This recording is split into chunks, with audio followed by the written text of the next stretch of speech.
Yeah,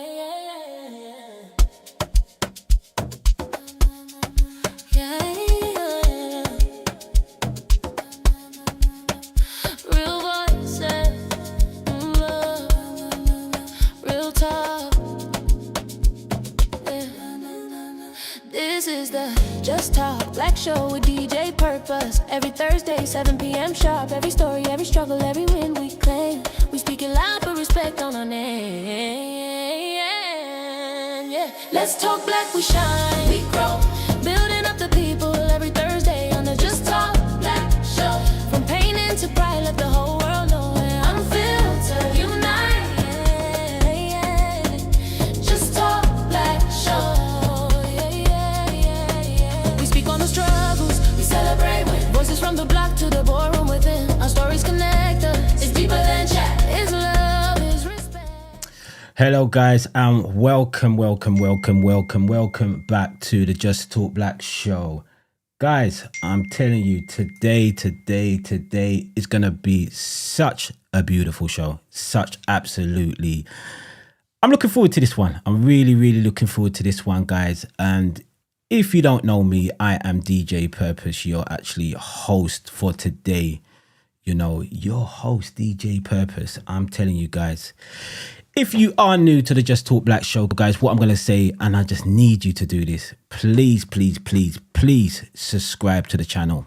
And please, let's get those likes in automatically, guys. Let's get those likes up. And when I say get those likes up, that means the thumbs up. Literally, guys, put your thumbs up. We need you guys to literally put your thumbs up in this chat. What that does, it helps push the channel out. It helps push it out. And I'm really gonna just push you guys really hard to support this channel. Let's make this channel grow. At the moment, guys, we are on 410 subscribers. 410 subscribers. So what I need you guys to do is help me. It's really help me to push this channel. Let's build this channel. I mean, we have some absolutely excellent guests on this show throughout the time. We've had the black head teachers.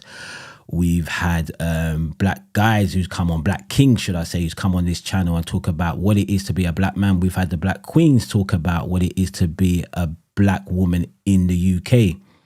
You know, we've had many different topics within this thing. So guys, this is your channel. And you know what? What makes it so much fun and so much more for you guys? That guys, you can literally phone in on the show. That's what even makes it better. You can phone in and you can also put your messages in the chat. And I could bring that up on the screen. So guys, I need you to participate. You know, let's get this thing going now where we're getting phone calls in. We are now getting more questions put out there. So guys, I need you really to push it out there. You know, this channel is absolutely doing good at the moment. And I'm really happy. And just the people that I'm meeting along the way, you know, we have some talented people in the black community. So that is my call out to you guys today. So let me ask you something. How many of us have gifts, but we have buried them under responsibility? How many of us were told, be realistic, get something stable, don't take risk? How much have you been told, don't take risk? And somewhere along the line or along the way, our creativity becomes a hobby instead of a calling. How much of you out there is your calling, what you've been called to, becomes a hobby? Tonight we are talking about something deeper than flowers and decoration, education. We're talking about values. Come on guys, we're going to be talking about values. And we're going to be talking about whether, come on guys, the community truly believes in creativity. Is it really working? That's a question I ask for you guys out there. Because let's be honest. Come on, let's really be honest, guys. We celebrate athletic peoples. Celebrate like the football, the runners. We celebrate entertainments. We celebrate all those stuff. We celebrate success when it is big and loud. We do all of that. But what about the quiet creativity people who are creating stuff? The teachers who build businesses on the side. Come on, you teachers out there. The woman who turns passion into purpose after work. Do we support them? Or do we just clap but never book them? We never actually take the time to book these people. But tonight, we're sitting down with our guest, Pauline. An educator, a creative, a florist, a woman who balances structure and beauty. Come on. An educator, an entrepreneurship. And this is the conversation. And this conversation, guys, is not just about the flower decorations. It's about this question. Are we undervaluing our own gifts? And if you had ever had an idea, or if you ever fake creativity within yourself, or if you ever doubted whether your passion could become an income, tonight is for you guys. And that's why I'm telling you guys, call in, and when I give the go ahead to call in and share your thoughts, be part of this conversation, because this is the Just Talk Black show. Come on, guys. And our voices matters. Definitely 100% our voice matters. So I'm just going to make a quick disclaimer fee of what we should and, about the guests and everything on the show. So it's going to be a quickly 2 minutes or 1 minute thing that I do need to do on every show. Just Talk Black Show. Disclosure Statement. Disclaimer. The views and opinions shared on the Just Talk Black Show are those of the hosts and guests and do not necessarily reflect the official policy or position of the show, its sponsors, or affiliates. This show is a space for open, honest, and respectful dialogue within the Black community. Some conversations may include sensitive topics, strong language, or personal opinions that are intended to spark thought and encourage positive change. Listener discretion is advised. All guests are responsible for the accuracy of their statements and agree to participate voluntarily. By appearing on the show, guests give permission for their audio, video, and likeness to be recorded and distributed across Just Talk Black's platforms. Let's talk real. Let's talk truth. Let's just talk black. Simple as that, guys. Well, now what I'm going to do, I'm going to bring our guest in for today. I'm going to let her introduce herself. I'm going to let her tell you a little bit about herself. How are you doing today? Tell the guests who you are and what it is that you do. Hi, my name's Pauline Dean, and I suppose I'm a creator. I'm a teacher. I'm a florist. I work with balloons. I suppose that's really what I do. I actually create people's visions and bring it to life, and it's quite exciting when I do that. When you see the end product, you're like, I did that. When you see people walk through the door, it's really exciting to see that. And one of the best moments for me was on the day of a wedding, the groom, you don't normally get from the groom rang me up during his reception saying, Pauline, thank you, you surpassed my expectations. And I was like, you ring me during your reception? Yes. So you've got it right when someone's going to take time out of their wedding reception to come and give you a call. Yeah. That is absolutely beautiful. Absolutely. But guys, I'm going to also say, we've got lovely Pauline on today. Get those likes up. I can see a lot of people in the chat. I can see a lot of people online. What we need is the thumbs up, guys. Literally, let's get those thumbs up, because what it does, straight after this show, this will go straight onto YouTube. Straight. I mean, guys, literally straight. And what we need the algorithm to do is push it out to so much people. This conversation is strictly for the Black community. And even if you're not Black, you can listen to it. You can learn something. It's education. This is fun. This is joy. This is happiness. This is what we do within the Black community. So Pauline, let me ask you straight away. You worked across the early years, primary, is it, and secondary school and college as well as an education teacher. Is that correct?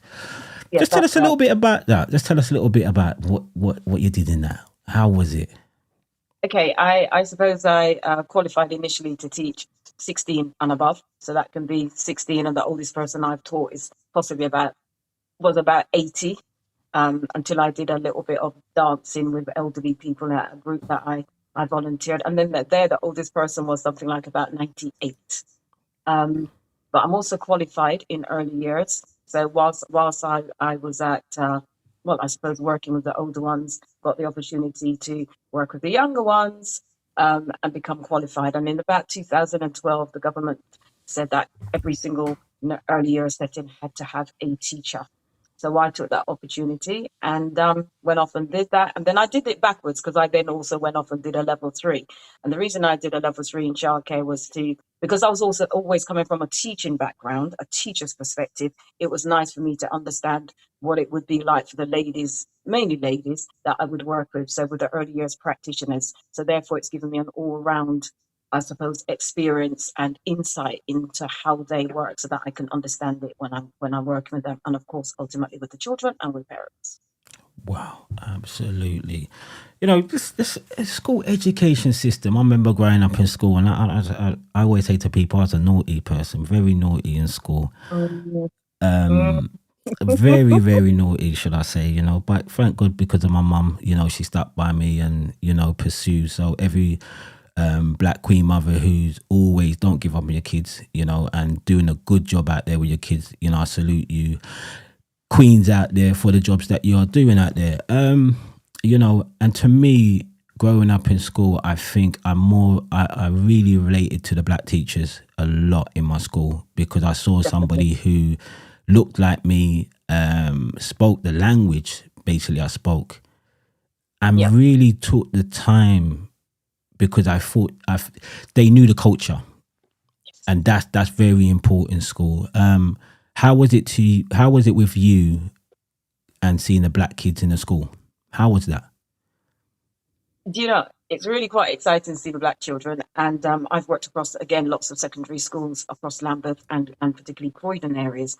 And it's really interesting, because when I go into schools, the children always want to know where I come from. You know, Miss, are you Nigerian? Are you Ghanaian? Are you Jamaican? Are you whatever? And I don't usually tell them, but I'm saying to them, well, you can see that I'm black. As long as I'm here, I'm representing all of you. And the reason I don't generally say is because obviously I don't want children to say, oh, she only likes you because you come from the same place or whatever. But also you can see the excitement, because they're looking for someone that they can align with. They're looking for someone that, as you said, they can understand the culture. You know, they can talk to you in a certain way and they can do certain things. And for me, particularly, when I'm working with black children, it means that, yeah, I can actually use that language. I can speak to them the way that, you know, their mum would speak to them. And you actually saying, you know, your mum did a lot. Believe me, it's the mums. I never have to say, I'm going to call your dad. Yeah. I just say, I'm going to call your mum.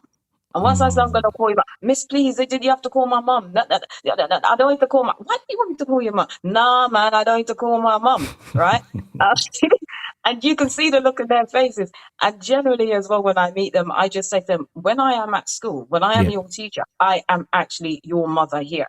I'm your mother standing here. So the way that I would like you to see, the way I'd like to see you operate, the way that I'd like you to learn, the way that I'd like you to come in and represent yourself and represent a black person is the way that your mother would like to see you as well.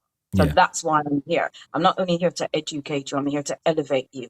I'm here to inspire you. And therefore, I want to see what you're going to give back to me. So as a teacher, those are the qualities that I'm actually looking for. And yeah, you're going to get the rude ones. You're going to get the ones who come in with the trousers hanging down, but not in my class, you know. Right? When you come in, I'm telling you to pull them trousers up, right? There's no road man in my class. And you're like, yeah, Miss What? No, you don't speak like that either, right? So again, there are certain rules that I'm going to put in. And even if I'm a supply teacher, the rules apply. The rules apply. So when you come in, I want to see that you're proud of who you are. I want to hear you speaking eloquently. And whilst you're in my class, I want to inspire you, but I want to see what you've got and what you're going to give back to me as well. So it's none of this, yeah, whatever. And no, and the girls coming in with the eye, putting on the eyelashes. No, we're not doing a vocational course of hairdressing. We're not doing that. We're not going down that road. You're not going down that. Miss, I just want to look pretty. Look pretty during break time. Not in my class. Yes. Come on. Definitely, definitely. Just tell me a quick. I want to ask you a quick question actually in schools as well.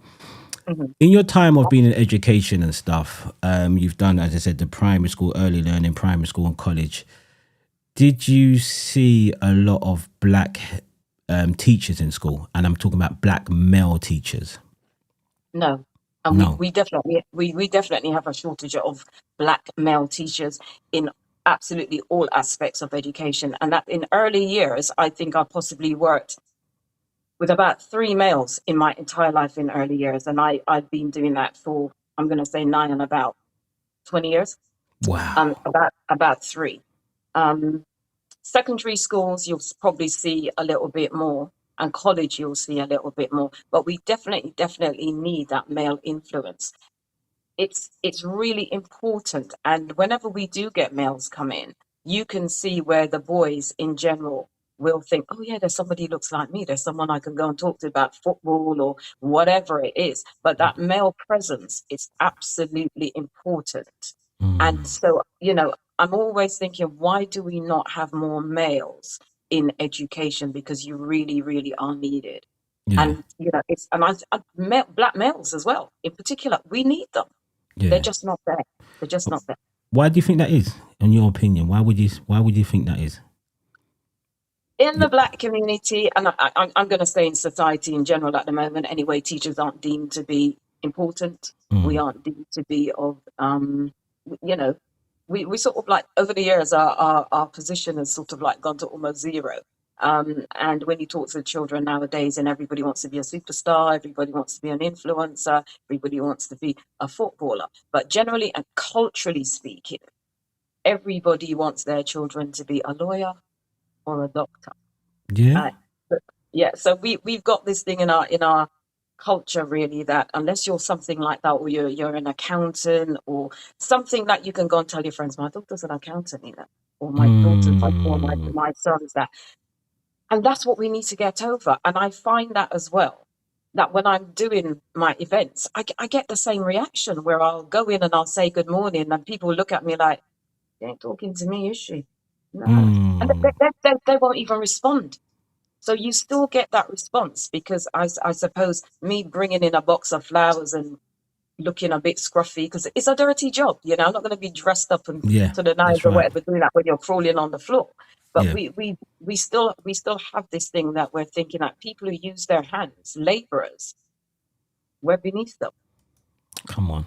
I can agree with that. I've had that in my time.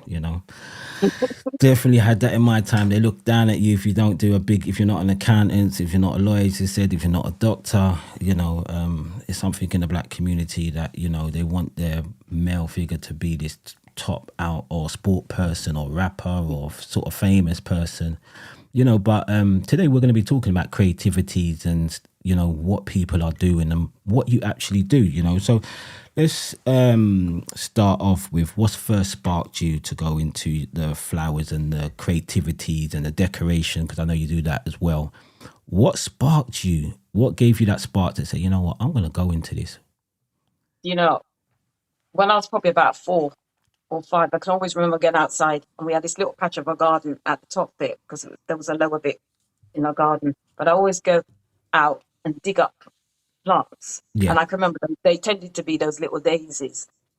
And I'd pick them and plant them, replant them, and water them. And the next morning they'd be dead.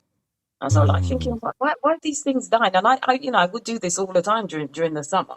So it sort of started off when I was about 4 or 5, and I can remember always liking to be out, liking being outside in the garden, going to the parks and things like that. And as I got older, being at school, particularly when I was at school, they didn't encourage you to be in education, go to higher education, but that was something as well that always, we got encouraged to do that at home. So they presented us with being a nursery nurse, um, mm, being a florist. And I wasn't particularly interested at that time because I didn't want that as a career. Following, I suppose, in tradition, I did want to be educated. I wanted to get, at that time, O levels and A levels and things like that. But that was something that always stayed with me. So I had a garden when I was young. I'd plant melons, I'd plant, I don't know, pumpkins, I'd plant peppers and as that went on and I even got older, I'd be planting like my Scotch bonnets and everything, Yeah. strawberries and whatever. So I've always had that there. But when I got to about 14, I popped down to Southwark College, and I thought, right, I can go and do a floristry course. And I got there and they said, no, you're too young. You can't come to college at 14. And I remember staying outside of the windows looking at what I thought at that time were old women. Who knows? They could have probably been in their 40s, but they looked old to me because I was 14. Yeah. And it was just classrooms, and it was full of people that were not us. There was nobody else there that looked like me. But, I'd stand there looking at the window, looking at these women creating things. And I thought, yeah, I'd love to do that. And I think possibly when I got into my 20s, I remembered, and I thought, right, yeah, so I need to go back and I do that. And I can remember going to evening classes, and I went and did a certificate in it. And years later, I went back and I went back and I did a diploma. Didn't really study for it or anything, and I got a merit. And I was like, if you could get a merit and you didn't really work for that, go back and do the higher one. So I went back and did the higher qualification. I got distinction. I was like, yes, see, I know you could do it. But the only reason I did that as well was because I like to study. I like to read. I like to do research. And I found that by doing those courses as well, it actually elevated me into a completely different sphere. It means that I could go into a room, I could ascertain the period of the room, I can look at the colors, I can work with all those type of things. And although I already knew it, because for me, floristry is a gift. That's a gift that God gave to me. My hands just do all the work, right? I don't even sometimes have to think about it.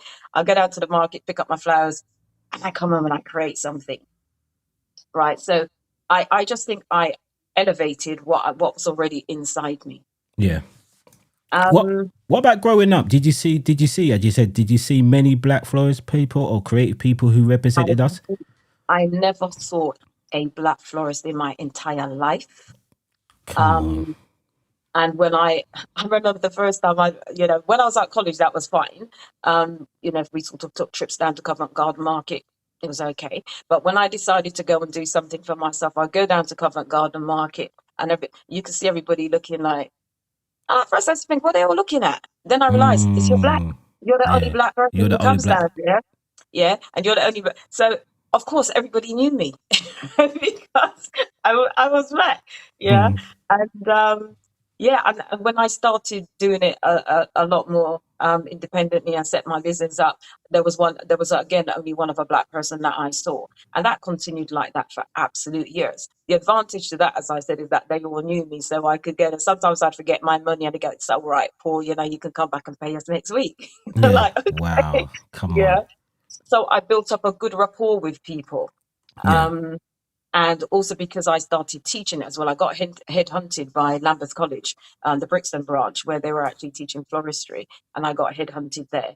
And so I would go down each week, sort of like 4 or 5 o'clock in the morning. It's not a job for the faint-hearted, believe me, right? It's 4 or 5 o'clock in the morning down at Covent Garden Market, picking up your flowers. And I absolutely love it. It used to be the old market, old atmosphere, out in the cold, and I don't like cold. But, the guys down there, absolutely fantastic. And, just have a good relationship with them. So when I started teaching, it extended that relationship. I bring students down, but the whole atmosphere, the whole environment, the smells, the colors, the plants that come from tropical countries. And sometimes I look at them tropical plants and I think, if I was in the Caribbean, I could get that for free. For free. Yeah? Come on. Yeah. For free. And I'm having to pay for it. Yeah. So those type of things excite me as well, because it's the colors, it's the smells, it's the shapes. Yeah. And if you're just there all the time thinking, what can I create with this? So sometimes I just buy things and I think, let me see what I'm going to make with this as well. So, yeah.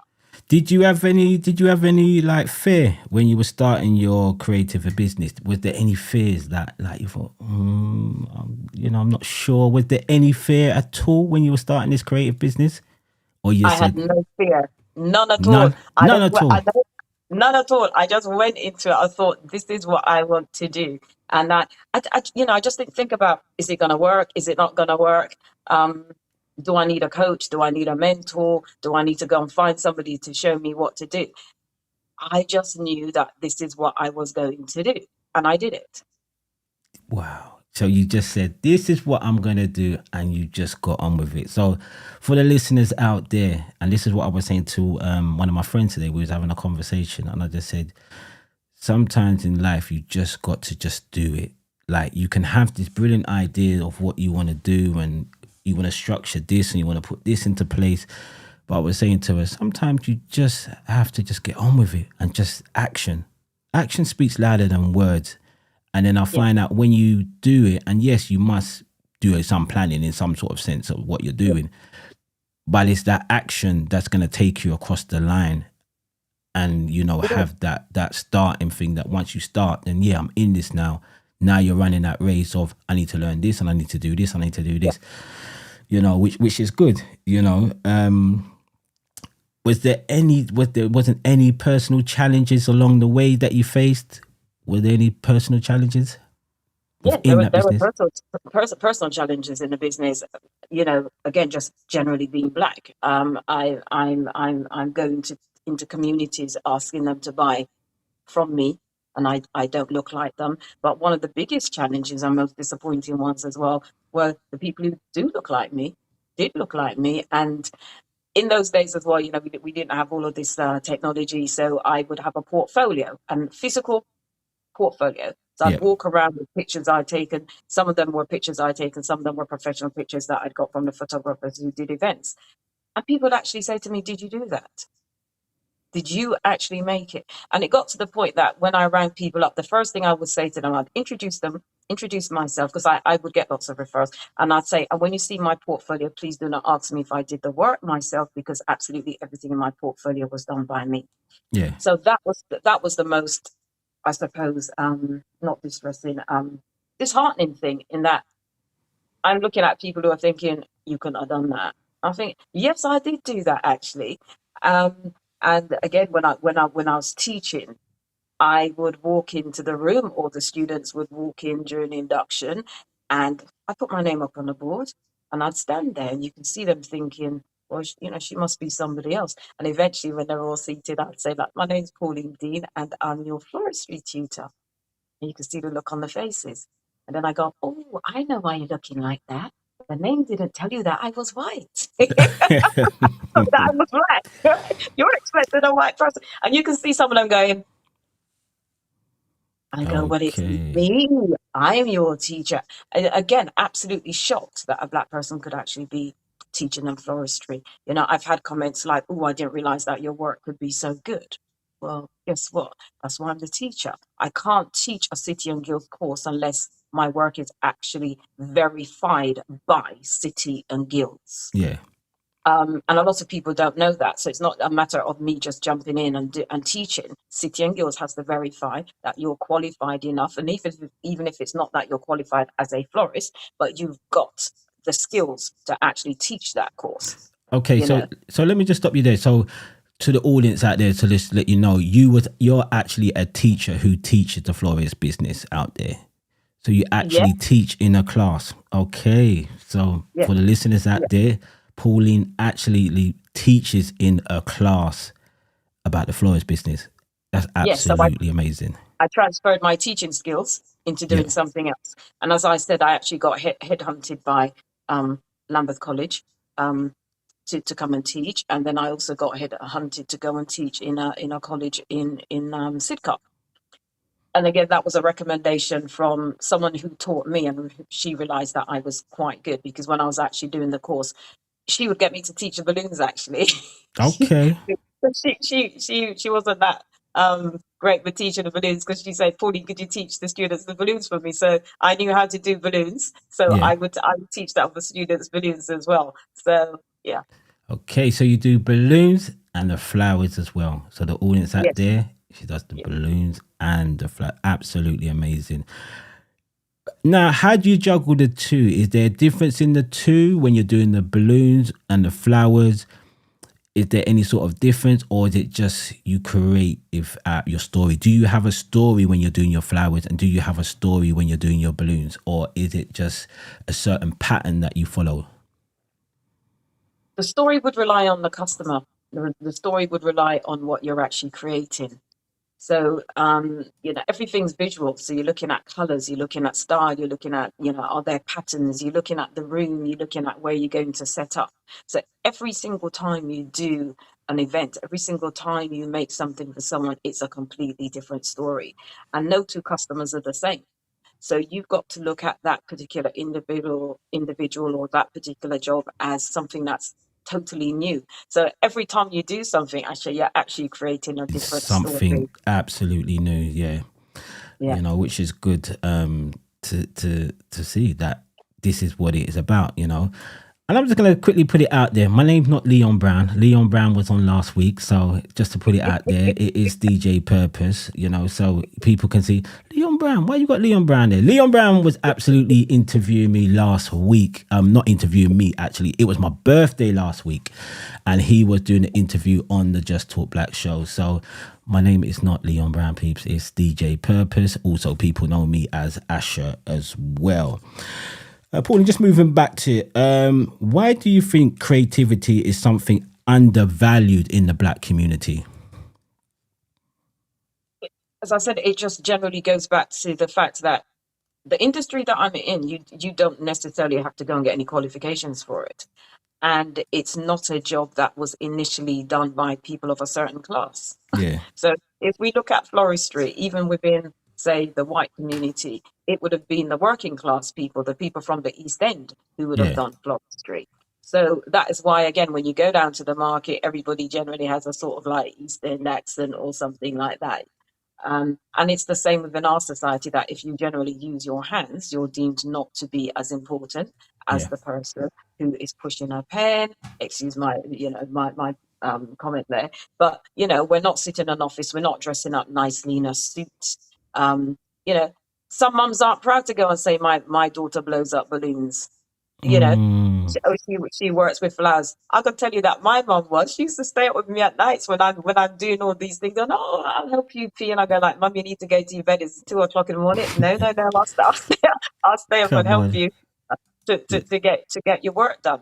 So, and my mom was older, and but she was absolutely proud about what I did. But again, when I'm teaching, I can see where parents are not interested in their children doing anything creative. There are times when I've gone out on careers fairs, and whether that's in college and school, and I will have my stand there for the whole day. And Yeah. I will have some stunning displays. And if there's about 100, if there are about 100 parents who come in, I can tell you, I don't get more than about 10 people coming to speak to me. They might look at my stuff and say, "Oh, that looks really nice," but they walk on by to go to someone that's talking about academia. And I think what we do need to realize is that not all our children are going to be academics. When I was at school, I wasn't. I'm not going to say that. I'm going to say the word bright because they used to use those words those days. But I used to read a lot. Yeah. One of my challenges at school was that I looked at the library one day and I thought, interesting, loads of authors in here. I'm going to start reading every single one of their books along the line, and I would finish all their books. I would read all the time. So for me, that was one way. For reading, I wanted to do carpentry, but I was a girl. They wouldn't let me do carpentry. They wouldn't let Um, you. Why is that? no, because I was a Come on. girl. So Yeah. this is what I did once. I went and sat in the class. We're supposed to be doing home economics or food tech, as they call it now. And I thought, but I don't want to know how to cook. My mom's already taught me to cook from I was about 11. Why I don't want to come here and learn to cook again. So I went into the carpentry class, and the Yeah. teacher looked at me and he goes, "What are you doing in here?" And I said, "I come to learn carpentry." He's like, "No, you can't stay." I said, "Yes, I can." He's like, "Oh, well, I'm not going to teach a class if you stay." So guess what I did? I took a chair and I thought, well, I'll just sit here for the double lesson then.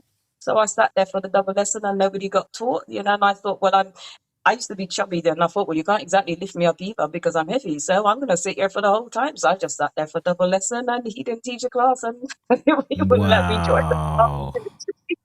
Absolutely. Come on. So, it's changed a lot now, but there are opportunities that girls have missed, females have missed. And I actually did want to do carpentry. Yeah. And again, it's creative. So you can see, even from being a child, I've always wanted to do something creative. My mom taught me how to sew. When I was at primary school, I was wearing my own school, own uniforms that I would make myself, So that creativity has always been there for me. Yeah, definitely. That's good. Do you believe creativity can heal? Do you believe it can be a healer for people? Yeah, definitely. Come on. Definitely. I mean, with me, if I'm making something, you're in a space of your own. Yeah, You're not necessarily thinking about anything horrible or harsh or anything that's happened. You you're just creating. And for me, it's serenity, it's peace. it's It's peace. it's peace. It's peace. And I think as well, because I work with flowers and I'm outside quite a lot, you can just be outside and, just sitting outside and enjoying nature, enjoying what's on the trees, enjoying walking in the grass, picking whatever it is that you want to pick. So yeah, for me, I do definitely feel that it's something that can heal you. And lots of offices, not sure if they still do that now, but lots of offices used to have flowers in their reception area. Yeah, And one of the feedbacks from that is that when an office has a reception area and there are flowers in it, or in the boardroom, how much better the people who come to see them actually feel. And I also got that that's feedback true. from solicitors that I used to supply flowers to on a weekly basis, actually saying people would comment on them and how they would feel more calmed down before they actually met them when they walked in and saw a beautiful display of flowers. So to me, yeah, it definitely is healing. Yeah. And that's healing is needed within the black community. And I think as you were saying, creativity is needed. It's a part of healing. It's a part of a thing that can help us, relax us as well. You Definitely, know, definitely. I know for a lot of people, I'm just gonna put it out there. Some people say no, some people say yes. But painting and decorating for some people, Mhm. of painting a house. How much people Yeah, love to paint their house and say, it's like a remedy to them. They're at peace when they're just painting and just doing a bit of decorating in their house. I've heard that saying before. You know, which is important. We need that in our life. We definitely need that. So what would you say to many people that want to start but can't get over that line of starting their business? What would you say to the people who's listening today? I think you need to start. If it's something that you seriously really want to do, you just go ahead and do it. If you've not got the courage to just go ahead and do that, find yourself a mentor, find yourself a coach. Go and volunteer somewhere and see if it's something that you really want to do. I've had people ask me if they could volunteer with me. Just but I don't want to spend the money to do a course, but I just want to come and see if it's something that I want to do. Now, if it's something that you seriously want to do, I think you will find the way to do that. I know it's scary if you're an older person and you've probably got a mortgage, you've got rent to pay, and you're sort of thinking, oh my God, if I go and do that, I'm not going to have all the money that I need. But for me, as I said before, I didn't find any fear in going off and doing what I wanted to do. I just thought, yep, this is what I want to do, and this is exactly what I'm going to do. So I Yeah. just feel if you want to do something, go ahead and do it. Yeah. So if you you're just saying just to go and do it, and that's what we were talking about for before, just like to absolutely go and do it. Just put it in your mind, and I think that's where it all starts. In your mind is the Yeah, first place that I think a lot of us, have that doubt, have that fear, and sometimes I think what stops people from doing stuff, sometimes they want to get it perfect. They want to get it perfect before they start. I had that problem. I'm just put it out there. I had that problem of I wanted it to be perfect before I really started a business. So I would do the work in the background, working. 3 years, 4 years time, I still not done it. Still not put it out there. And I think a lot of people suffer with that mindset of they think that they have to get it perfect before they put it out there. And I'm not saying just put it out there willy-nilly and just do it like that, but I think it has to be to a certain time that you say, well, now is the time to launch it. Definitely. yeah, yeah. You do need to have a time plan. I write things down. And, I'm not one for always putting things using technology. I like to still write. I mean, like now I've got pen and paper here. I like to write things down because I like to go back and read what I'm doing. I walk around with a pad. An idea of a design may well come into my head, and I've got my pad there. But I just think if we think about things all the time, we never do it. And Yeah. I can be a little bit impulsive sometimes, and then I do things I think, oh, whatever, was that right? But I just think that if I want to do something, I'm literally going to do it. And if it doesn't work, then it doesn't work. And it's the same like when I meet brides or anybody who I'm doing events for, whether it's a funeral or whatever it is, and they go, oh, I want it to be absolutely perfect. The one thing I will always say, whenever you have an event, don't expect it all to be perfect, because believe me, there's always going to be one thing that is not perfect. But as a professional, you may not necessarily know as my customer that something went wrong because I've just gone and sorted it out. But nothing's perfect. But if you want to do something, just go off and do it, particularly if you're an older person and Yeah. you want to change your jobs and you're fed up, you don't like your manager, or you just want to change in career. And I find that a lot with women as well, particularly if they've had children at a young age, or they've been in an abusive relationship, or Mm. they've come to this country from a different country and they're gaining new opportunities, or their husband's always working and they're left at home with the children. Do it. You got your children in nursery. What's wrong with you going to college for a couple of hours and going off to do what you want to do?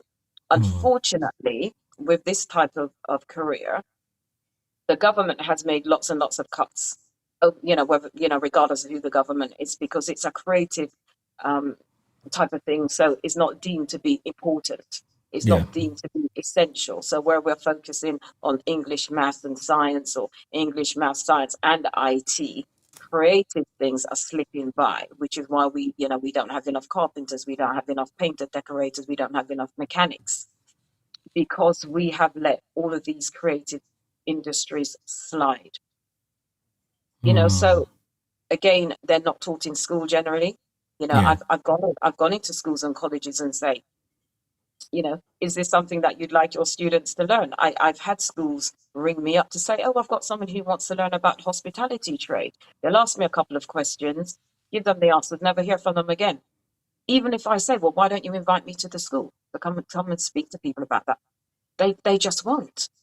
So Mm. that, there's this great thing about not pushing creatives. And I don't know why we can't all be academic. We're not all academic. If we didn't have someone who swept the streets or someone who collected the bins, where would we all be? Yeah. So those are the type of things that we need to be looking at and be very mindful of. And there are times when I have students whose parents have pushed them, and I'm talking about someone who's in their 30s or 40s. Their parents have pushed them to be bankers, and they absolutely hate the job, absolutely hate it. All they want to do is create something. So I would say, go and do it. Yeah. Let's talk about because with that as well, let's talk about price. So how do you price your work without undervaluing yourself? Because there's many people out there who are doing these creativity sort of stuff, but are saying, they're not pricing their work right. So a lot of them are saying, oh, I've got friends who bake cakes and stuff and do many different stuff. And they're always sort of saying, well, I undervalue myself. That price for that cake should have been a lot more. But then you get a friend might say, you know what, it's too much. Or can you do it half price? Or can you bring down the price? Or I've only got £50. How do you deal with that? Because that's one thing in the black community, I'm gonna say and put it out there, that Yeah, we you're right. we are Yeah, we are bad, really, really bad for. I'm not gonna say everybody, I'm not putting everybody under that hammer or under that hat. But one thing as black people, we always want discount. How do yeah. you deal with that? Well, I've had people say to me, can I have it for whatever? Or someone down the road is doing it for £15. My comment to that is, well, you need to go to the person down the road who's doing it for £15. The response then is, yes, but your work is of quality. Well, in that case, then you need to pay for my professionalism, my experience, and the quality. So I'm not saying I've never given discounts, because I have. And that, Yeah, there have been times where I think, oh, if I do charge that amount of money, no one's going to come. At the end of the day, it grows with confidence. If you know your work is pretty good, then you need to charge for it. And I'm not talking about overcharging, but you need to be looking at your target market, and you need to be looking at what you do. And Yeah. often I have to say to people, you're not only paying me for the flowers, you're not only paying me for the balloons. Just like if you called, I don't know, an engineer in or a plumber in, he might say to you that my call-out charge is £50. So you're actually paying him for labour, plus his Yeah. experience, plus what he's doing or she is doing. That's the same for me. You're not just only paying me for the flowers. You're paying me for my experience. You're paying me for my qualifications. You're paying me for my professionalism, my punctuality, for me designing something for you. Because Yeah. often I get people who will come and say, yeah, I'm getting married, and they don't even know what they want. So I've actually designed their wedding for them. Or they've come with so many different ideas that you just think, no, so you've got to sort it out for them. So that's what you're actually paying for. You need to be confident in paying. I know, the Black community doesn't like paying. We just don't like to pay. It's always, can you take something off? Or, oh, my sister. No, you're not my sister. You're not my brother. Sorry. You're my brother, my sister, but and it is constant, and it's not good. Yeah. People want to have a Rolls Royce service and a Rolls Royce wedding with 500 guests and a 5-foot cake, and you don't need to have a 5-foot cake, and nor do you need to have 500 guests. So what I'm saying here is have 200 guests and have quality over quantity. Yeah. And a lot of times we still haven't learned that. I sometimes find that the older people who are getting married, and by older, I would say 40s, 50s, and even 60s, their ideas are sometimes completely different, because they'll say, I'm only having 100 people, and I want this, and I want that. So with the younger people, it tends to be, and I'm going to say it, we all want to impress people. My sister had a wedding, and I've got to outdo her wedding, and they will tell you this. I've got to Mm, go to America to buy my dress because my sister got her dress from France. mm, But so for me, you're spending your money on things that, why can't you get a dress from England? Why do you need to fly to America? Where do you see the value? mm. Where do you see the value in what you're actually having? So again, when I have brides, again, they might need to cut some money because they've not got enough. And I'll say, well, your money needs to be shown in your bouquet. That's what's Yeah. going to be in most of the photographs. You can trim down the bouquets that your bridesmaids are going to have. You don't need to have, I don't know, 20 large table arrangements or something dotted around or whatever. You can put 2 tables together and have one large one. Do you see what I mean? So again, Yeah. sometimes it's advising people on how they can actually spend their money. But no, we do need to stop this thing about always asking for discounts. We need to stop this thing about expecting a discount, because I know that when you come to me and ask for me for a discount, you do not go to my colleagues who do the same job, who sometimes are charging you even more. You do not ask them for For discounts. discount. Mm. Yeah, so we, it's something that we need to learn, that we need to stop doing. We're not bargaining. I'm not bargaining. I don't bargain with the guys in the market. That's the Yeah. price I bought the flowers for, and therefore I'm selling it on. So yes, it is a Yeah. problem. Okay. Well, let me open this up to the listeners out there right now. If you're watching and you have a creative ideas, but you haven't acted on it, I want to hear from you. Literally, guys, I want to hear from the listeners out there. What's stopping you? Is it fear? Is it money? Is it family expectation? Is it self-doubt? I want callers to call in right now. If you have a creative business, whether it's flowers, whether design, artist, event, planner, writing, call in now and tell us what it is. Do you feel supported by our community? And here's the real question, people. Have you ever felt like your gift wasn't taken serious? Well, let me tell you guys, this is a safe place. We're not here to judge. We're here to grow. So pick up the phone. Come on, guys, pick up that phone and share your truth, because someone listening might need your courage today. So I'm opening up the phone line. The phone line is literally 07471 539 533. So guys, this is the number to call in, and we need you to call in. We need you guys to call in. I'm going to bring it up on this big screen for you guys. So this is the number. It is 074 715 39533. Guys, call in. We need you guys to call in, and this is our soon participate. So let's move on to some action points. Let's move on to some action point and empowerment. This is what it's about. So what's one small action listeners can take this weekend to reconnect with their creativities? What's one small action? Again, regardless of what that creative skill is, go out and do some research about it. Go out and find out if it's something that you can get into now. Is it something that you need to pay for? I just think that, just go out and do it. Go find out some more about it. I'm going to be a little bit cheeky here. So, I I've actually got some workshops coming up. So I've got a hand tied workshop coming up on the 27th of February, and that's in Croydon. And then I've got Okay, let me bring that Okay, up on so screen. So this is it here. Can you see it? yes, I So forgot that I did that to you. So yeah, so this is it. This is your workshop. Yeah, that's correct. So this is the workshop, the 27th of February. yes, So people can donate as well? Is it what it showing is, off your flowers? I'm going to show people how to make a hand tied, and that money will be donated to a group called Soulful, which is a Black women's group run Yep. for Black businesses in Croydon. They're just setting up. So I will be using their space, and any money that comes from people who attend will actually go to that organization because it's there to help us grow for our businesses. So again, actually with that organization, if there's somebody here and now who wants to do something, they could possibly go there and speak to the owner to see what other businesses are going to be there, and is it a space that they could possibly hire out and use as well. There you go. That's an opportunity. Mm. So how can parents encourage creativity in their children? How can parents do it? Okay, as an educator and as a parent, play. And I know it sounds silly, and often you get parents think, play? Well, I don't want my child to play. I need my child to sit down and learn how to count.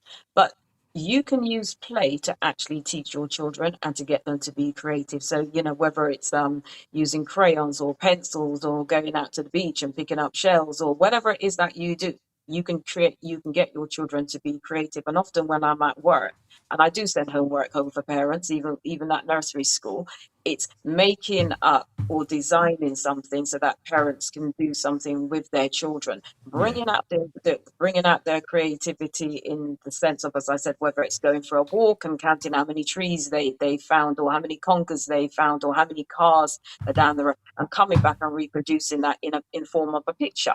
So Mm. there's lots of ways that we can actually do that. When my children were young, and I would take them with me to do these jobs, and I mean young, they're little, so they'd be running underneath people's tables. I would say, right, I need three red balloons and three blue ones and three green ones, and they didn't realize they were counting. Mm. And then I would get them to help me make something. Now to the point of, if I can't do a job, and I might be able to call my children and say, right, can you go and do that job for me? Because it's something that I can't do. I might have two jobs, or I might be doing something else. Yeah. I've helped them create that creativity. But my older daughter in particular, she's creative anyway. So it could be sometimes when she's doing something, go, oh, mum, I'll do it this way. And she just comes up with something without even thinking about it. But I've been doing that, as I said, since they've been little, 3 years old and things like that, physically coming out with me and seeing what I'm actually doing. And Mm. Love if that. I can do that in work, and if I can do that at home, all parents can do that. And what we need to do is take our children off of the phones, take them off of these phones that you see them with, pressing the buttons all day. Give them a book, give them a Yes. story, Come on. give them crayons, something like that. Take them out to play instead of sitting in their prams pressing a button, or coming into nursery and telling me my son knows how to use a phone. I'm not Yeah. interested if my son can use a phone. So, we can do lots of things at home to get our children to be Mm. creative and develop those skills. Oh, I love that. Absolutely love that. So what practical skill helped you in running your business? What practical skill helped you the most? Organization, Oh, come on. punctuality, Come on. and communication. Oh, I love that word communication. I absolutely love that word communication. That's one thing I think as black people we struggle with, communication. We need to. I think being a teacher has helped me anyway, because I can stand in front of 100 people, 50 people, or 10 people and teach. So that's helped me. But when I'm actually going out to see people about their weddings, I need to be able to communicate. And a lot of times when I've got my jobs, Yeah. even though I might have got a job because it's a referral or whatever, people will always come back and say, it's the love of what you do and the way you've communicated it, and that's why we're booking you. They might even say to me, you're a little bit more expensive than everybody else I've seen, but they can see that I know what I'm talking about, and they can actually see that how much I love what I do. Okay. We actually have a caller. Let me bring the caller in. Hello. You're welcome to the Just Okay. Talk Black Show. Can you hear me? Oh, yeah, I can hear you loud and clear. Good, Thank you very good, much. good. Thanks for calling in. Who is speaking, please? Who am I speaking to? Yeah, I'm Brother Michael. Brother Michael. Yeah, I'm having thank you very much for this excellent interview. I found it very inspiring. Yep. Just a couple of questions, really, I wanted to ask Pauline about, really. This is often a question. What funding opportunities have you found useful for black businesses from your point of view? Sorry, I missed what you said. Yeah, what funding opportunities have you found useful for black businesses, even for yourself, in what you're doing? I've never been successful in getting funding.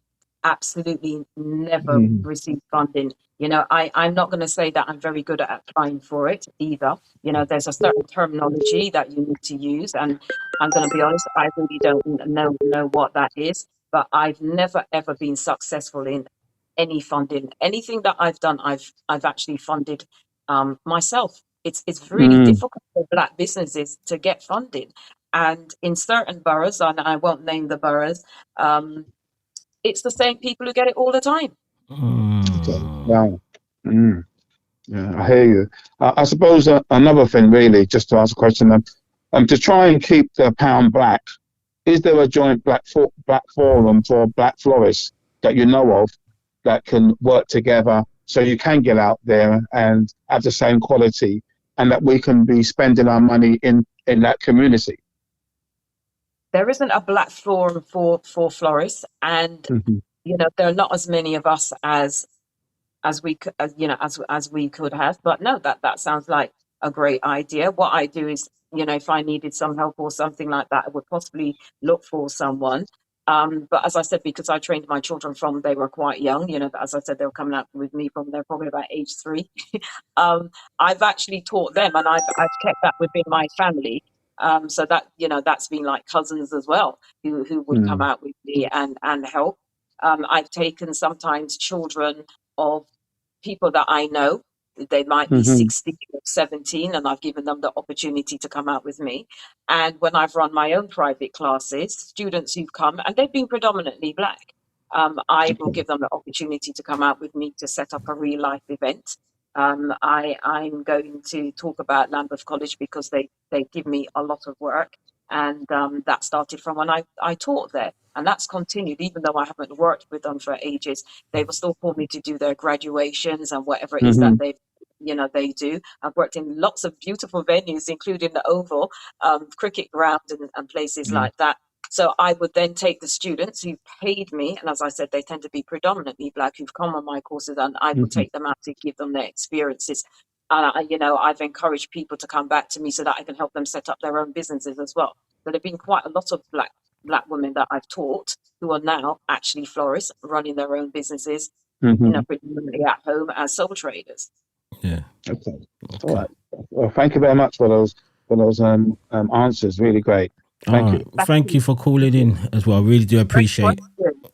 Great question. Absolutely love that. Thank you for calling and Just Talk Black Show. What I'm going to say to people is, if you can wait to the actual caller come off the line, and then I could say the next caller, what I will do is to say next caller, you can call in. Can't take 2 calls at the same time. So I will say to callers, please just wait till the caller comes off the line and then actually give us a call. So the phone line is open. If you do want to call in now, you can literally call in. I know somebody tried to call in before, so I'm going to ask that caller to call back in again. The phone number is going at the bottom, which is 07471 539 533. If you want to call back in again, and we will take your question or what you've got to say to us, we would hear it live on the Just Talk Black show today. But just moving on, what mistake should new creative people avoid? Or possibly thinking that they're going to go out there and they're going to make a killing as soon as they start. Because again, lots of people think or say to me, oh yeah, you're making lots of money. And it swings and roundabouts. I'm not one who does a lot on Valentine's or during Valentine's. And that's primarily because I work from home. So I will only take pre-orders with that. The prices of flowers go up. And that happens again for Mother's Day and all the other seasonal things that we have. And people will generally go, oh, that's a nice job. You must have made lots of money. Sometimes I don't make lots of money. I've just managed to make a small profit. But as I said, it swings and roundabouts, and it depends where it is. But people automatically assume that because something looks nice or whatever, that you've made loads of money. So my advice would be, don't think that you're just going to go out there and make loads of money. You need to do your marketing. You need to understand what you're doing. You need to know who you're talking to. You need to know your costings and your pricings. You need to know people that you can go and get your stock from. So there's so many different things that you need to consider. And there are people who do work from home, like myself, or possibly even our shop, where they don't charge the right amount of money, and because it's a sale. And I think it's something that you said before about undervaluing your work. So that's another thing. Try not to undervalue your work. And I think when we just start, we just think we really need that job because we need that picture. We need to show, we need a website. We need to show people that we can do things. And it's really difficult at times. And I've done it. I'm not going to say that I haven't. I've done it to get those pictures or get things in my portfolio. But you do get to a stage where you think, no, you know what?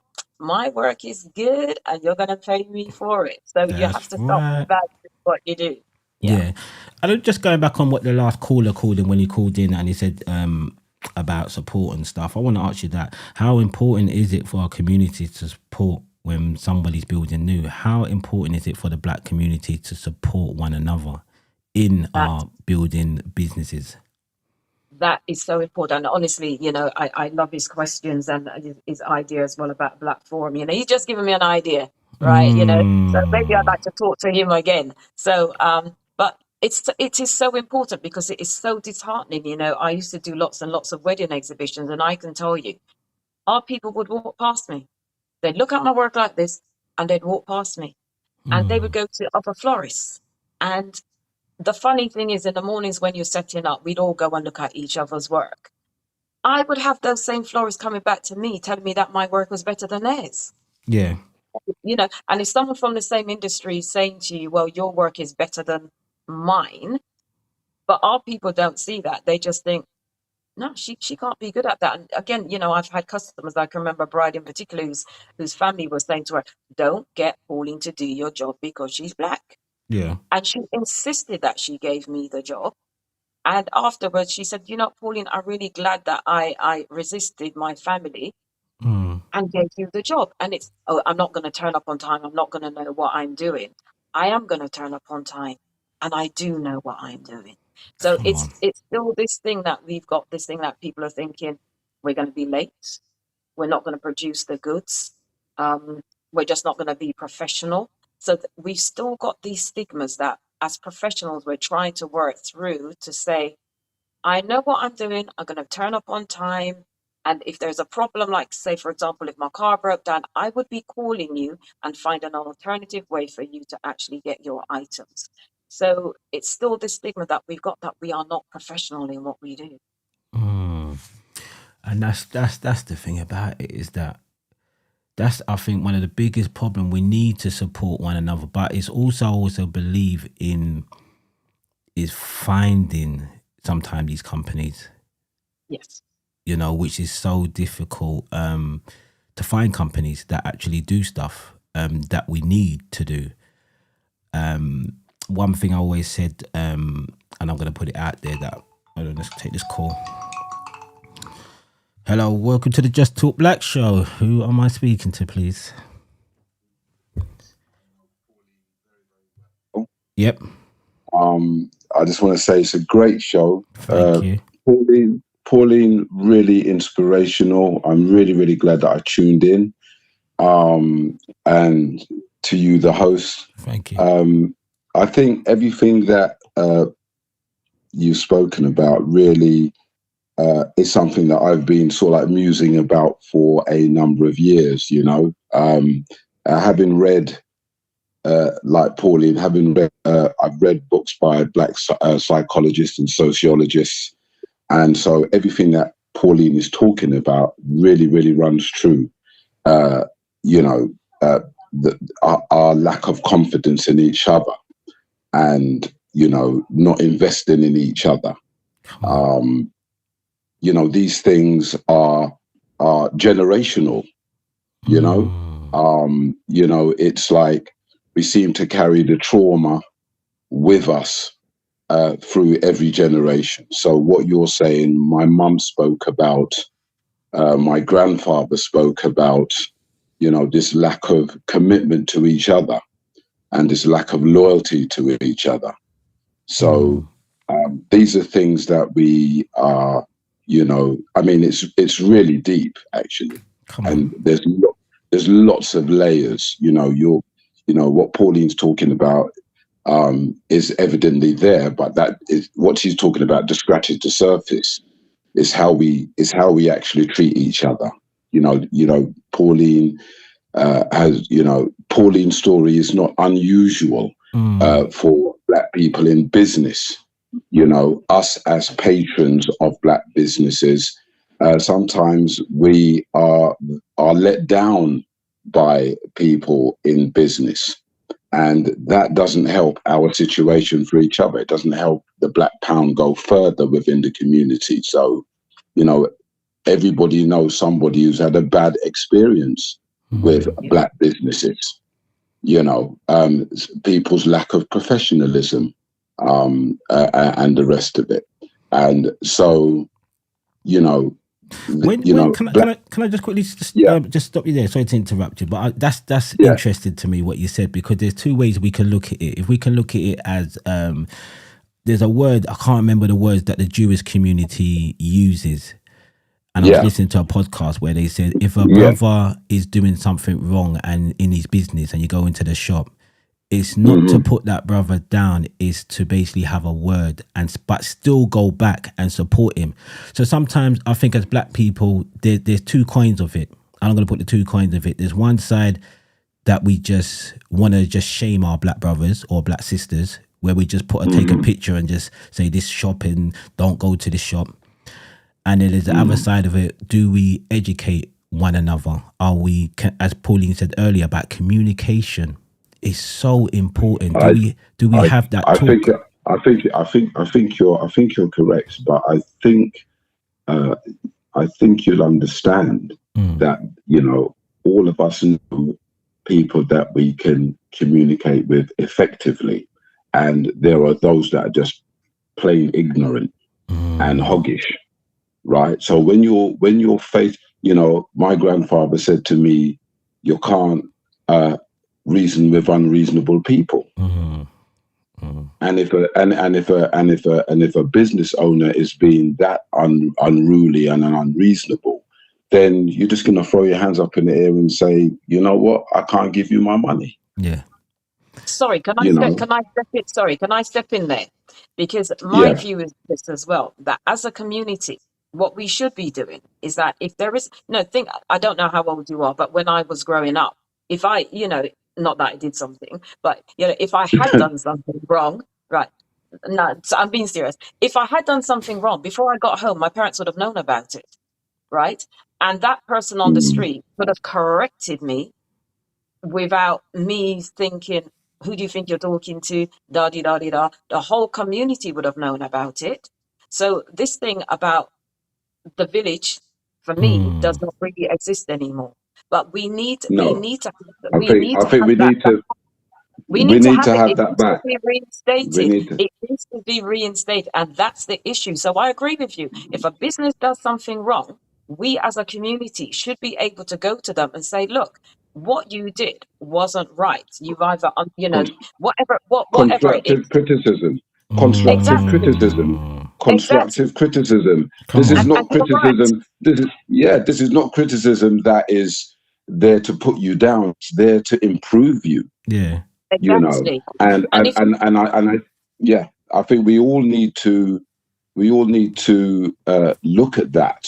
Business owners and patrons, they need to look at, you know, having that sense of excellence, being an yeah, excellent patron and being an excellent business owner, you know, so that right. both are reciprocal.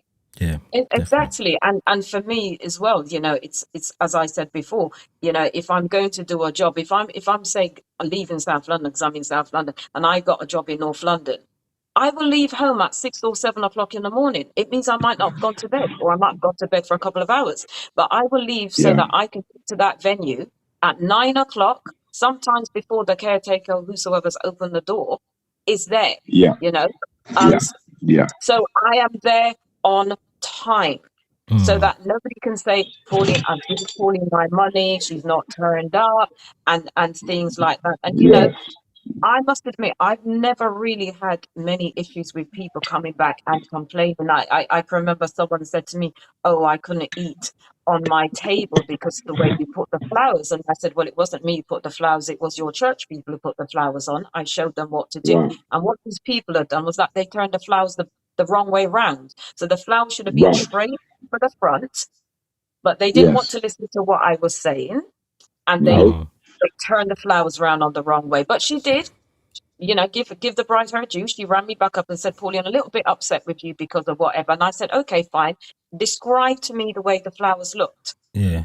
And when she described it, I said, it wasn't me. Do you remember you had, you know, your own church people place the flowers because they didn't want me to place the flowers. And I yeah, explained to her yeah, how the flowers should have looked. She accepted that. And she Mm. also accepted hmm, as well that the person she'd asked again in her church to come and do her balloons because she'd taken that part of the job away from me, hadn't even turned up. Yeah. So Yeah. again, she took the responsibility, whereas if she'd left me with the balloons, I would have turned up and done the balloons as well. So I agree with you. It needs to be reciprocal. So Definitely. yes, it, Definitely. it needs to yes, be, but if a customer is unhappy and they come back to you, as a business, you need to turn around and go, do you know what? I didn't do well. I Yeah. didn't do well. So yeah. whether it's I'm going to give you back something or come back to me next time I, and I'll give you, yeah, Yeah.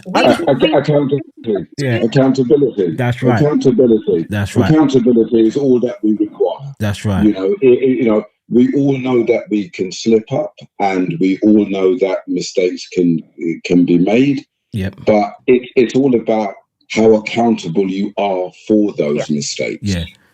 But And I want and to I yeah, want to quickly put at this quickly yeah, because the person just really put a thing on from the chat. They said there are also other nations that have not been professionally, but we still go to them for business.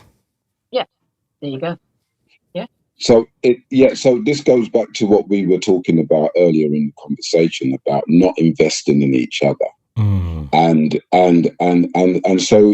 so this is a generational thing that needs to be unpicked, you know, seriously. I mean, I live in Battersea, and I just live down the road from Northcote Road, and there was various stalls along Northcote Road, and obviously you get hard food from those stalls, but invariably they'd all be the Asians that would be selling them. And there was one black chap who opened a stall, and you know, I sort of like went to him straight away. And so his yams and his plantains and all these things were like maybe 10 pence a pound more than the other competitors. But you know what? The view that I had was that my money was going to him, which was going to his family, right? And which was making his, which is that's exactly what I yeah, do. And I think sometimes what people don't understand is that if you are a small business, um, you yeah, don't you don't actually get the discounts that Uh, somebody That's what I'm Do about you, I to mean, say. I'm a small Yes, florist, right? Yes. Okay, exactly. so and I do events, so I might go down and I will buy my flowers specifically for that event, and fine, I might spend £500, I might spend £600, but for someone who's Yeah, got, say, a florist shop, they're gonna come yeah, down and for the whole week they're gonna spend like £3,000-4,000. I'm therefore not gonna be given the discount that they would yes, be that given. So therefore, I'm not precisely. able and that sometimes is where people don't understand in business. That's Mm, what's happening. The As a small economics. business, we can't The compete against these big no, companies. We just can't. no. The, And that's where your professionalism and your quality needs to come in. And that is why I've got jobs where people have said, Paul, you're not the cheapest. And I go, no, but I never told you I was the cheapest, but I'm going to tell you that I'm the best. Do you see what I yes. mean? Therefore, if Oh, I'm going to tell you absolutely, that I'm the best, I'm absolutely. going to make sure that whatever I give to you is the best. And if I do an event, I will hang around. And if yeah. anybody comes and helps me, I double check the work when they're done. If I don't like that, I've got a thing about tying the bows on those sashes, right? Mm, I tie my Yeah, bows myself because they need to all look the same. I don't want yeah. anybody else tying them. I will double check, I'll yeah, sweep up, I'll clean up the place, and I will even yeah, stay until that person turns up for their event to double check it. I'll walk around with them and I'll say, double check, are you happy? And I'm gone back my business until I need to come back and collect my items at the end of the night. yeah. So Definitely. Yeah. this is Absolutely, what we need to do. absolutely. Yeah, So we need to offer a that's service, and that's what I'm doing. I'm offering a service. I'm not doing a job. I'm Yeah. offering a yeah. professional service. You notice the word service, which is Service. again Service. a word that Definitely. as black people, we don't like that word service because it makes us think as though we're not as important. But it is a Mm, service, and if we're offering a service, then we need to make sure that we are professional in what we do, and we do need to take yeah. accountability for what we do. Yeah, I yeah. I'm And gonna I'm 100%, yeah. 100% on that. 100% on that because we're not because when I look at my patronage of a black business as an investment. Mm, That's how I look at it. So if I go to a black business, I know I can be assured that that small business will be extending the money that I've given them into other areas that can develop them. So if we all did that, our businesses would be much in a better shape, mm, but as I said, you have mitigating factors, and as some of the listeners have experienced themselves, some very, very sort of like negative, experiences with black businesses and stuff, and lack of professionalism, lack of everything that Pauline's talking about. yeah. So, I just think there's work to do. I think Definitely. there's work to do. There's Absolutely. definitely work to do. Absolutely. Yes. Now I But appreciate your calling. Your calling. I mean, what you've broken down to us today, I'm going to give you a chance to say some more stuff. Is yeah, sure. absolutely important, and this I'm glad that we are having this conversation because as the people are saying, it's needed, and I'm gonna have to do a show on it. That's how good this topic is, and it needs to be discussed because I think it's down to lack of education for number one as well.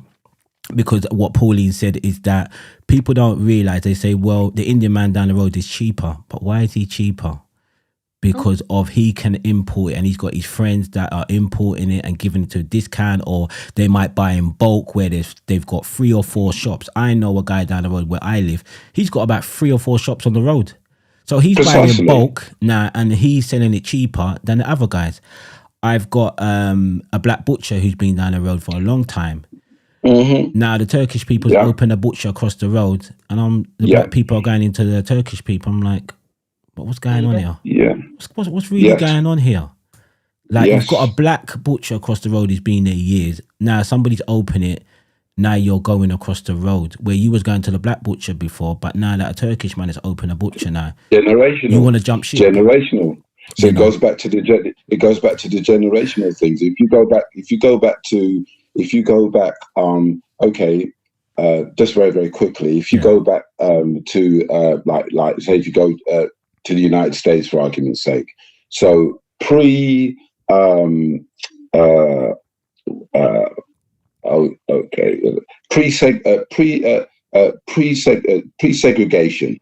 So when it was segregated, right? So black businesses thrived under segregation because we were forced to have Forced to to. deal with it, Yeah. right? So would you believe we had over there, we had prime real estate. I'm talking like beachfront properties, all of that.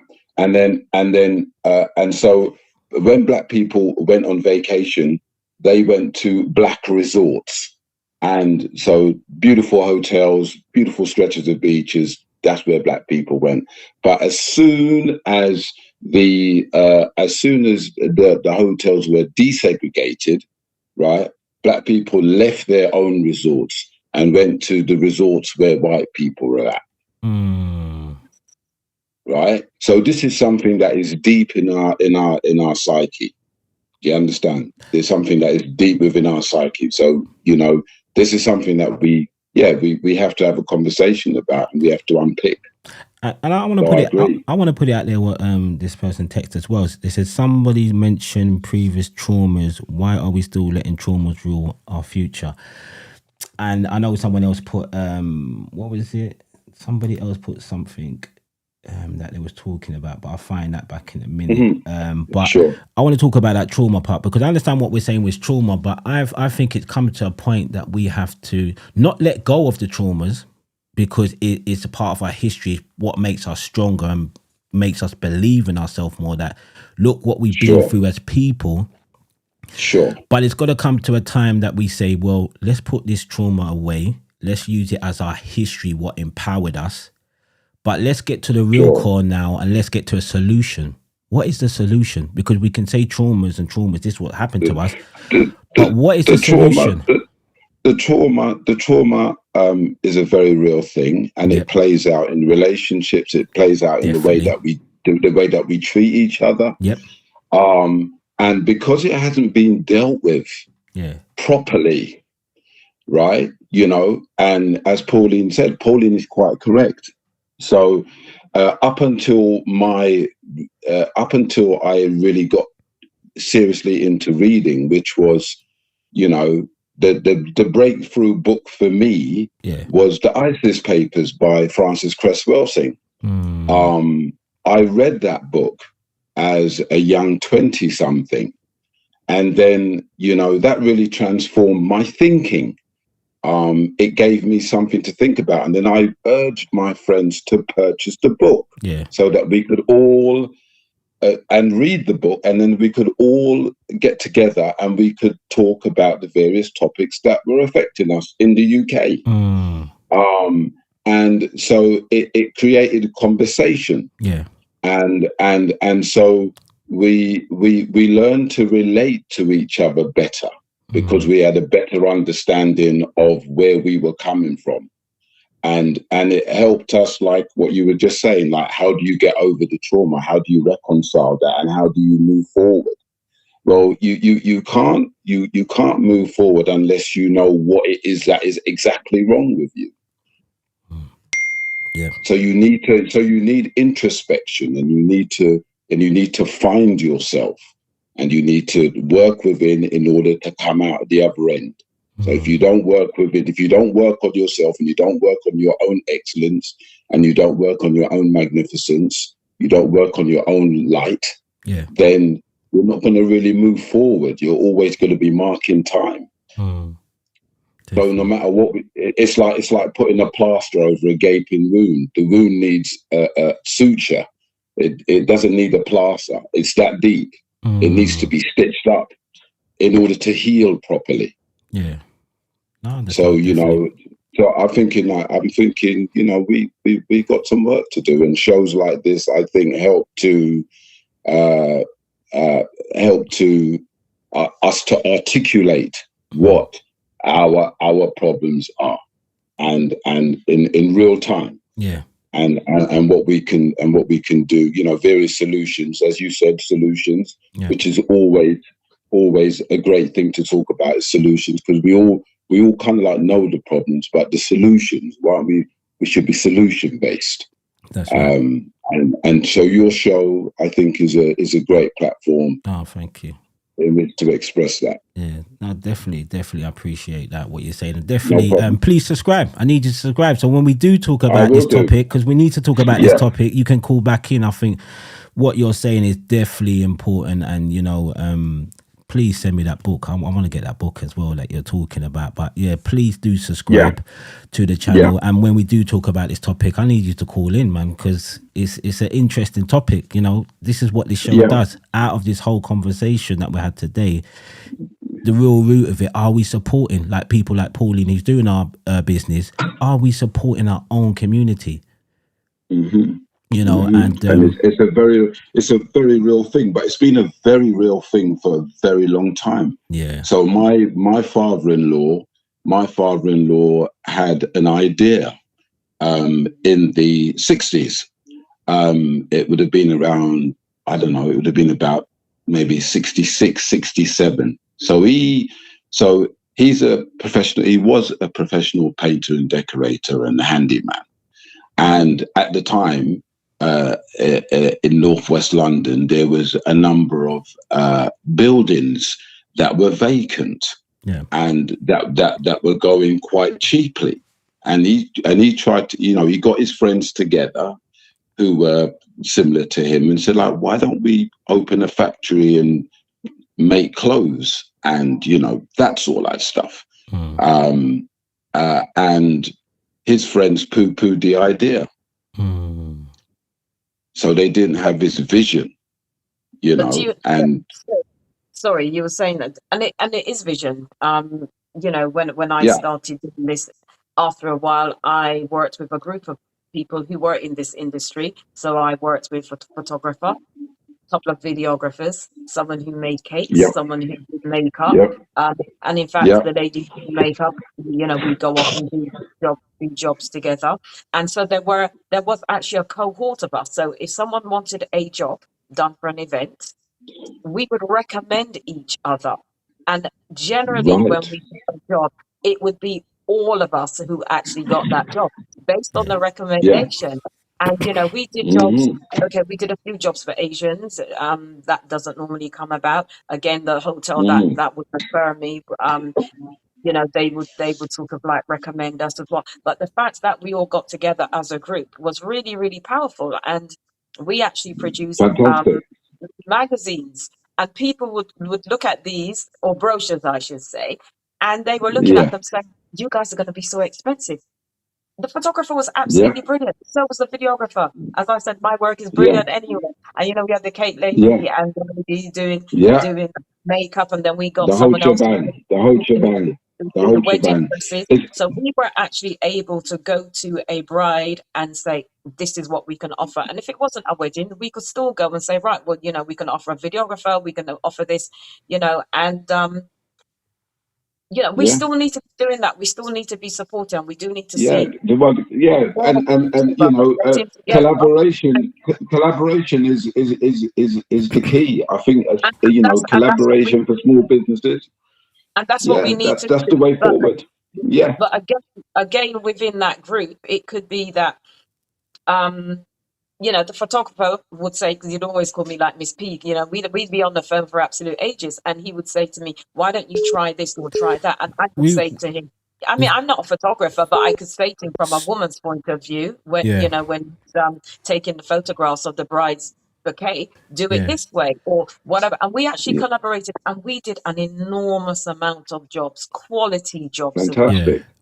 What I'm going to have to do, guys, I'm going to have to cut it there, because I want other people to call in. And I really do enjoy your conversation. And I know somebody just called in. I literally want that caller to call back who just called in. I want to give someone an opportunity to speak, because, time is running out and we are going to end the show soon. So for that last caller, if you are watching and if you are listening as well, please call back, because I think everybody needs that opportunity of literally having a chance to say what they need to say as well. But let's just read what this person said. If as a business you get burned bad reviews, this will impact your next customer's engagement. That's the trauma I'm referring to. Okay, let me go to that. Just give us 1 minute. So I think what that person was literally saying is that from the, what was it? Someone mentioned trauma. So I think that's what they were talking about in the chat. So it's actually trauma from engaging with other people where black people might put down another black business, give them a bad review. And I think, you know, we need to stop doing that. We need to just support one another with love and stuff. Hello, welcome to the Just Talk Black show. Who am I speaking to, please? Hello. You've got your background. You're watching the show, and I can hear you. Whoever that was, please, when you do call in, I know you want to watch the show. I know you want to hear your voice, but please turn down the background noise as well. But call back in. Let me see if I can get that number. Who called in? Let me see if I can bring that up. So ending 950, please call back in. I don't know who that was, but please call back in. We want to hear from you. We want to hear what you have to say on the Just Talk Black show. When you do call in, please make sure you do have your volume down in the background. But I think that's important as well. I think we need to stop really giving bad reviews, especially with this new TikTok and all these other things that people are now using phones and saying, don't go to this shop and this person done this and that person done that. It's really getting out of control, I think, with this phone. Everybody's just snapping on a phone and putting everything out there, making us really look bad as black people. I think that's one thing that needs to stop. But I think solution is the key to stuff, Pauline. I know it's lovely to have you on this show. It is absolutely been wonderful to have you on this show. I'm literally going to give it 5 more minutes to give that caller. I know some people are shy, but please do not be shy. I do not bite. As you heard the callers who called in, you know, they get to express themselves. And this is what we want. We want you to express yourself. We want your opinion on this show as well. Your opinion counts so we can understand. And this is what it's about. It's about opening a forum to have these conversations, which is needed. It's absolutely needed within the black community. But let's not just talk. Let's come up with solutions of how we can basically do this. And I'm going to say to you guys, I've got a company starting very, very soon called My Black Solution. And I mentioned that on my show before. This will be a black hub, which will base everything black. It will be like your Amazon, like your Uber Eats, like everything you could think of in one place. And this is what we need. We need a place that we can go to as black people and find anything that we are looking for. So please, please, please check that out. There is a WhatsApp group at the moment that you can join that I will bring up on the show, that you can basically join that WhatsApp group, come under the My Black Solution Hub. So when we are launching our website, you will be the first people to know about that. You can put your business on it. If you're doing movies, you can put your movies on it. There's many things that you're going to be able to do. It's like a directory, but I would say it's more than a directory. It will be your number one place and your only one-stop shop and your only one-stop place to go to find anything to do with the black community. Just like this show, I have many different people on here, many different guests who's come on and talked about many different things. Like Pauline, absolutely amazing. And I'm hoping that the listeners today will support you. I'm going to bring up, actually. Let's bring up your information. So this is your information, correct, Pauline? You do these decorations and stuff. Let me just, see if I could bring that away. So let me take that away. So this is what you do. Events, flowers, balloons, decoration. It's got your phone number on the bottom. It's got your Instagram and it's got your email. Come on, we're talking about supporting. Make sure this number here and this Instagram and this email is one number that you put in your phone today. Spread the love, share it. Anybody who wants a place decorated, you want your balloons, you want your flowers, support Pauline today. That's what I'm going to say. Support her. Take that number. Get your phone. Take a picture of the phone number, Instagram. Follow her. Follow her today. Guys, go and follow and support. Do not go outside our community. And I'm going to put it out there. Do not go outside our community. Support Pauline today. Come on. We're explaining, we're trying to educate, and we're trying to tell you guys it's not that we want to overprice you and be expensive. There's a real reason behind it, people, that when we go to get our stock and these sort of stuff, the people out there are charging us more than they charge their own people in their own race. So we need to keep that pound, that money in our community. So that's what it's about. But I do want to call this a call in. Please do not text my phone, because I will not be reading texts out on the phone. You know, there's no point for that. That's what the chat is there for. So please, if you do have something to say, call in. I am literally going to be ending this show. I'm just going to give it 5 more minutes, Pauline. And Pauline, I'm going to put it down to you to anything you want to say to the community today who's listened today. Anything. This is your time.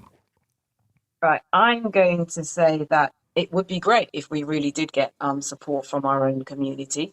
And going back to costing, as I said, it's something that affects us as small businesses, whether we're black or not. But it really does affect our buying power. So because of that, it obviously needs to reflect in our prices. But what you need to be looking at is our professionalism. You need to be looking at, as I said, I don't do class what I do as a job. I class it as a service.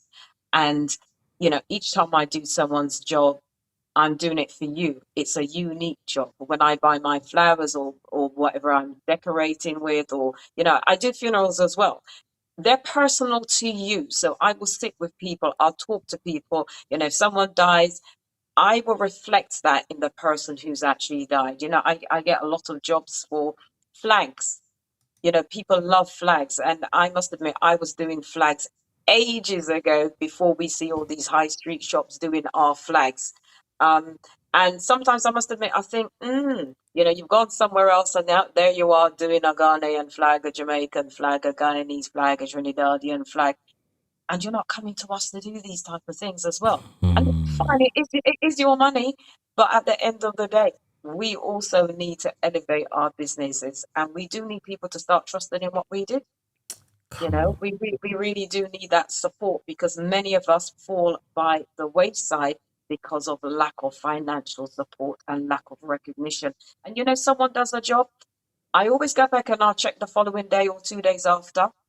Sorry, if I do a job, because I want to hear what that person's review is. And I encourage reviews from people. And put it on my Google page, put it on my Instagram page, send me a message, so that again I can put that out in the public arena for people to say, Pauline did my job, absolutely loved it. She's professional, she turned up on time, whatever it is. So reviews actually do account for something. And sometimes when we ask for reviews, people say, yeah, and they never do them, but they are so crucial to a small business. So, if you ever do something, if you ask someone to do something for you, please do give them a review if they ask you, because they are important, very important. Oh, absolutely love that. Absolutely love that. I'm going to ask you the final question. I've got a bit of a cold, a bit of a flu coming on, but I'm going to get rid of that by the end of this week. I'm telling you. So do excuse me with that.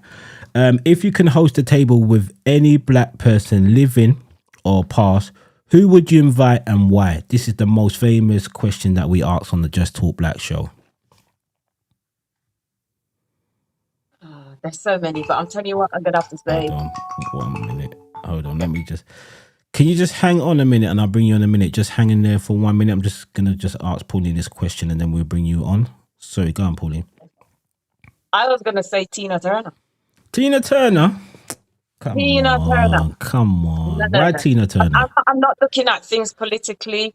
I don't want to go down the politics route. Yeah. But when I look at someone who's endured a lot and survived, yeah, and gone through a lot of traumas and different type of things. So I'm looking at it from that way. If I was going to look at it politically, the answer would be completely different. But that's for another show.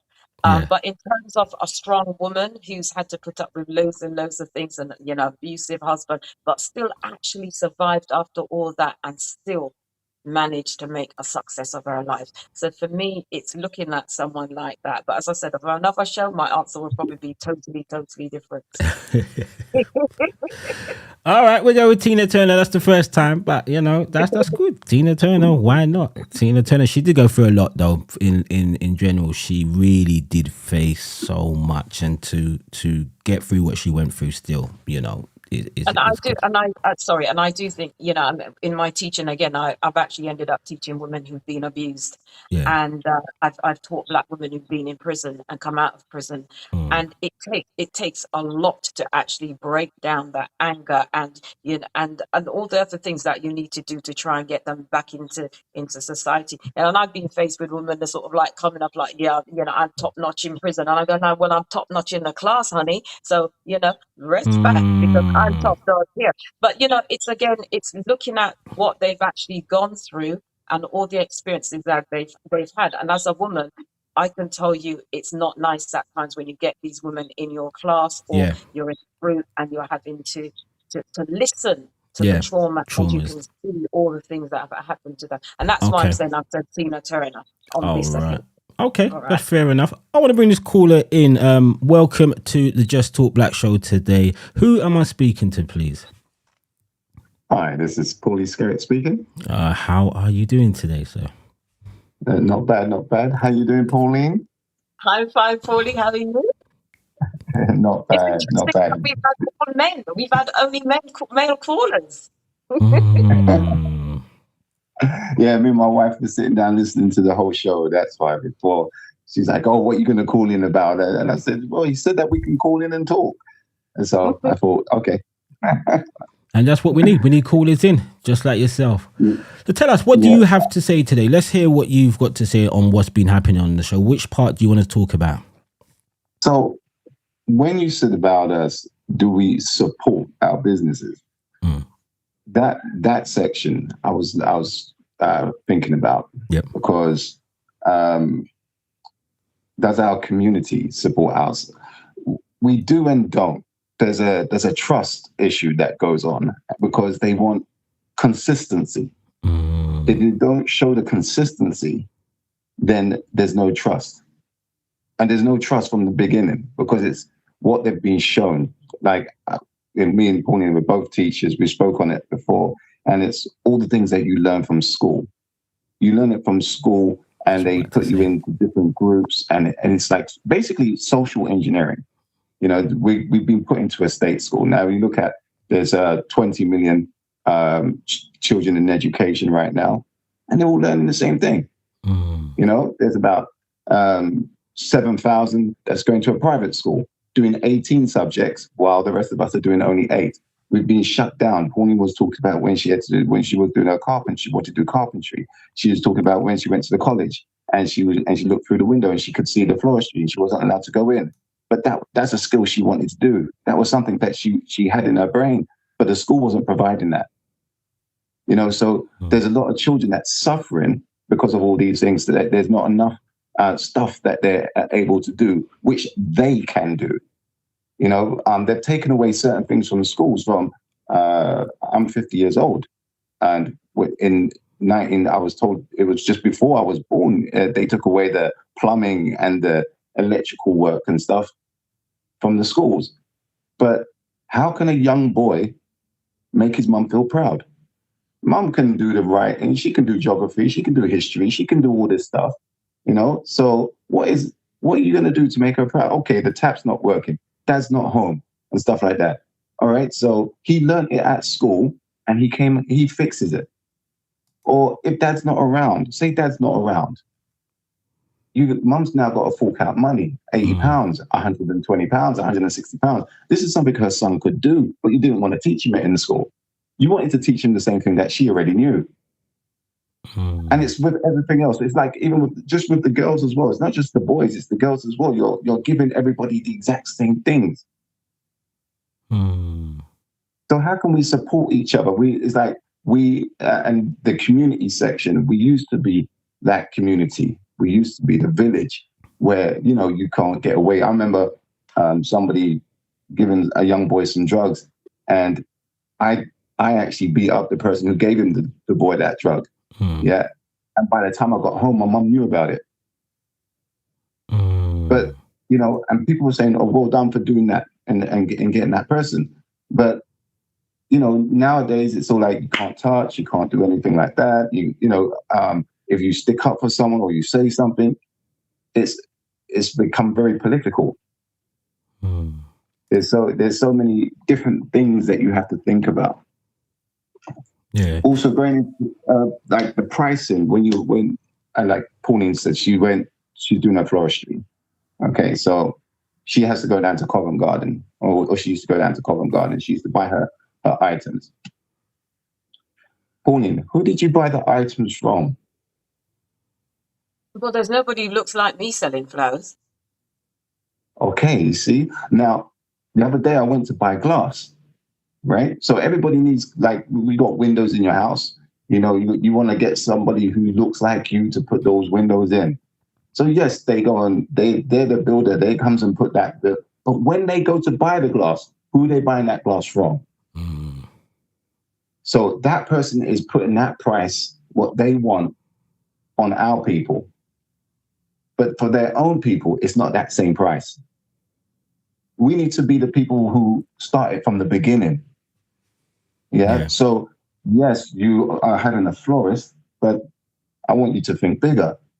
You need to be that big, that big. I said it to you before. You need to be that center where people come to you, yeah, and buy their flowers from you. And then you also have your teaching school that you're teaching people how to do that. And but that's the thing. There's supposed to be a grant for this.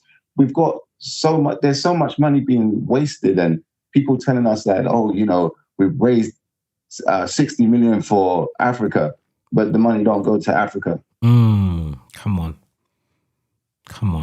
You know, the money's not there. And then someone can see how well what you're doing. They can hear what you're saying, and they're not reaching out to you. No, and that again, I'm the first caller called in and he more or less asked me that. I've never received funding. So as I said, when I do teach floristry, I do it independently, which means then that I charge at a different rate. You know, I can't afford to have someone who's on benefits come to one of my classes unless they can afford to pay. You know, I'm buying the flowers at a certain price as well and all the rest of it. And I'm not saying that the guys in the market are ripping me off. It's just that, you know, that's economics. And they're not necessarily doing that because of my color. If I'm a small business, then I'm obviously not buying that large amount of stock. But it's, you know, again, it all comes back down to who you know. I'm just going to say it comes down to who you know. You know, I do my mentoring. You know, I mentor young people, and I tend to do that in Croydon.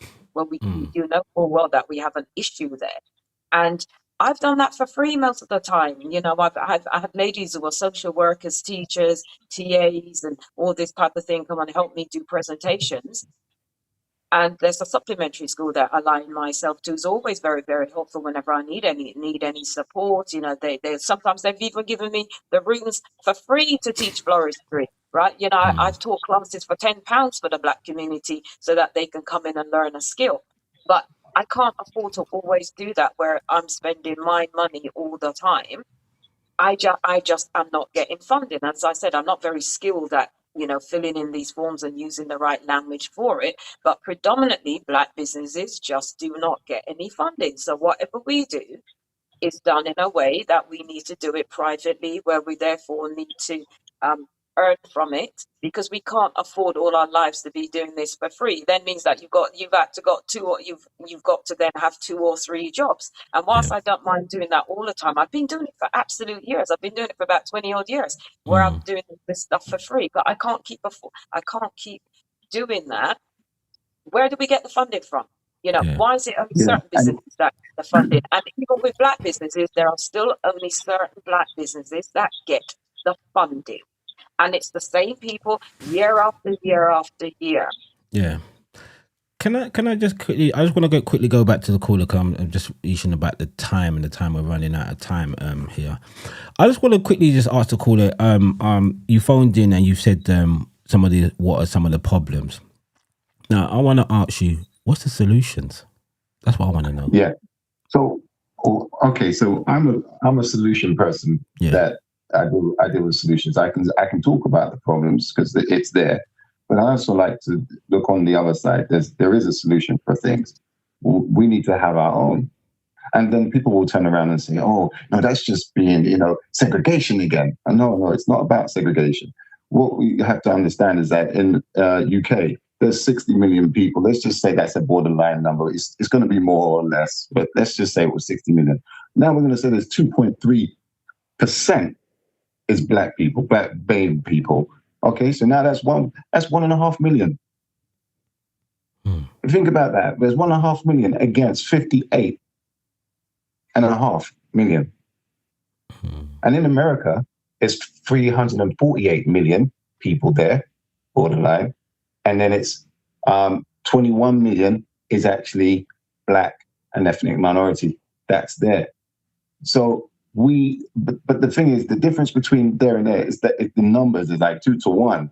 So it's easier for them a little bit easier for them to do things out there in comparison to us. Therefore, every time that we speak to 10 people, we might get one person. Every time they speak to 10 people, they'll get 5 or 6 people. Just because of the number of that, the difference of the numbers.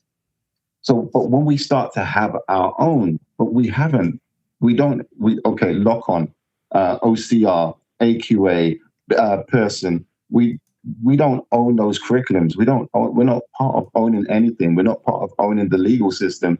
We're not part of the NHS owning of that. We are not owning anything. And people will say, well, I own a barber shop. And then you go, okay, do you own a barber shop? No, because you didn't purchase the lease of the property. That's right.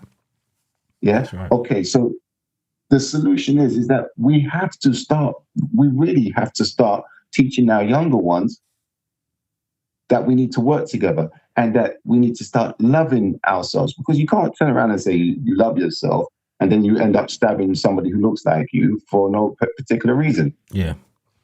Yeah, that means you haven't loved yourself, because if you loved yourself, you wouldn't stab somebody who looked like you. So all these things that are taking place, there's all these are just passed down traumas that's going on, that someone mentioned. So what we have to do is we as adults, regardless if we're tired, we put our children here. We have to do something. Yeah, we can't leave them in the mess that we know that we can deal with. We're stronger than our children, so we must deal with them. I saw a message come up on the screen, then someone said, oh, we're tired right now.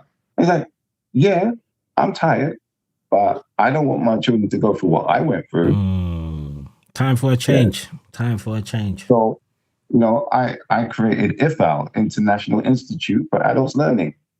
Yeah. And that is a way of saying, okay, we've got our own platform. We've got our own platform for education. I do not want to go to OCR. I don't want to go to AQA. I want us to have our own framework, our own CPD framework, our accreditation. We're working with the African and Caribbean diaspora. That's what we're supposed to be doing.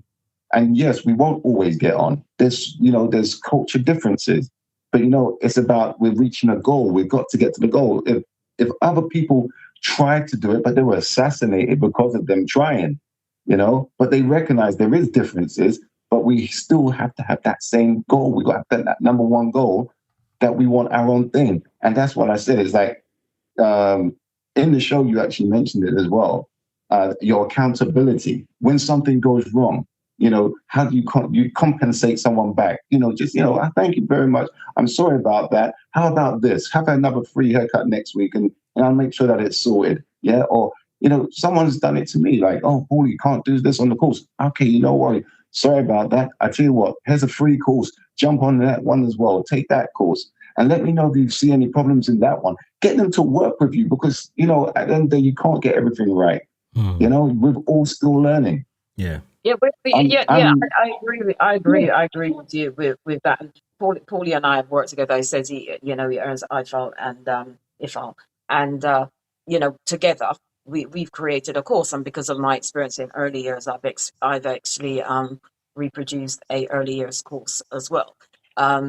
Because whilst I'm in that industry, I noticed that there are loopholes, places that we can sort of like fit in. Again, it's how do we get in? And it just does mean that we need to constantly persevere. I find it difficult. I've been a recommended florist or decorator in hotels, but eventually it disappears for some reason. It doesn't always stay. My best person that would refer me years ago was Ramada Ealing. So I was always in West London. But that doesn't happen to a lot of us. And why? So again, we don't own hotels. We own very few venues. Most of the venues that I go and work in are not owned by us. And so, we are always at a disadvantage. So I agree with Paulie. We do need to look further. And years ago, when I did speak to some colleagues about us owning a venue, nobody else was interested in owning a venue. And now, if we'd owned that venue, even if we'd leased it, we'd be in that venue and we could have our own people coming in.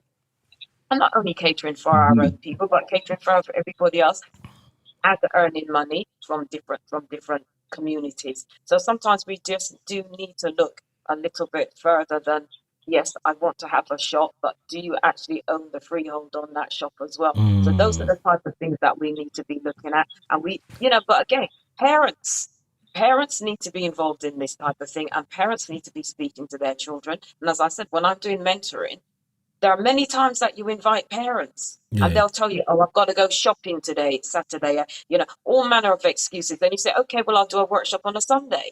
Oh, well, I've got to go to church.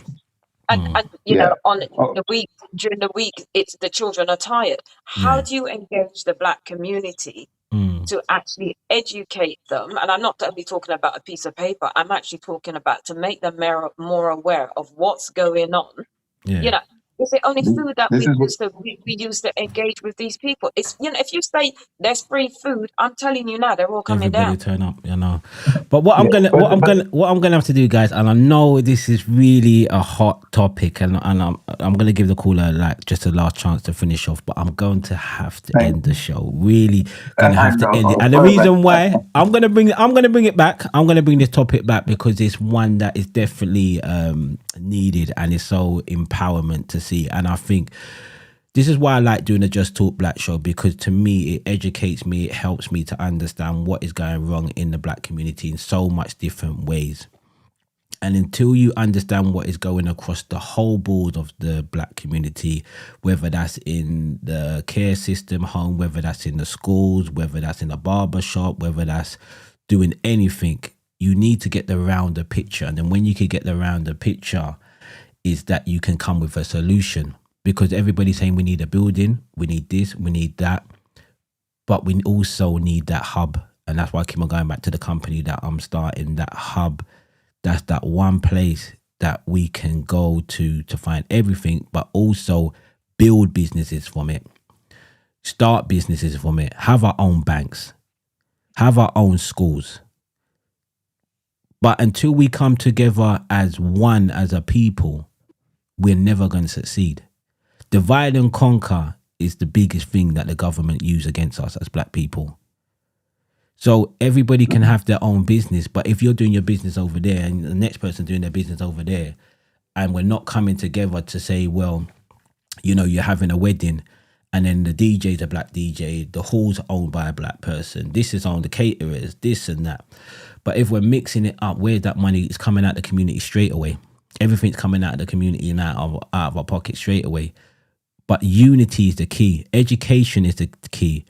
For me as a Black man, I had to strip everything that the church taught me, everything that the government taught me, everything that my parents taught me. I had to take it away and go back to my history, where I came from as a Black man. Not slavery. Not slavery. It counts. But who was I before slavery? What did we own? What did we have? Who were we? And when you go deep into that history, it sets you free.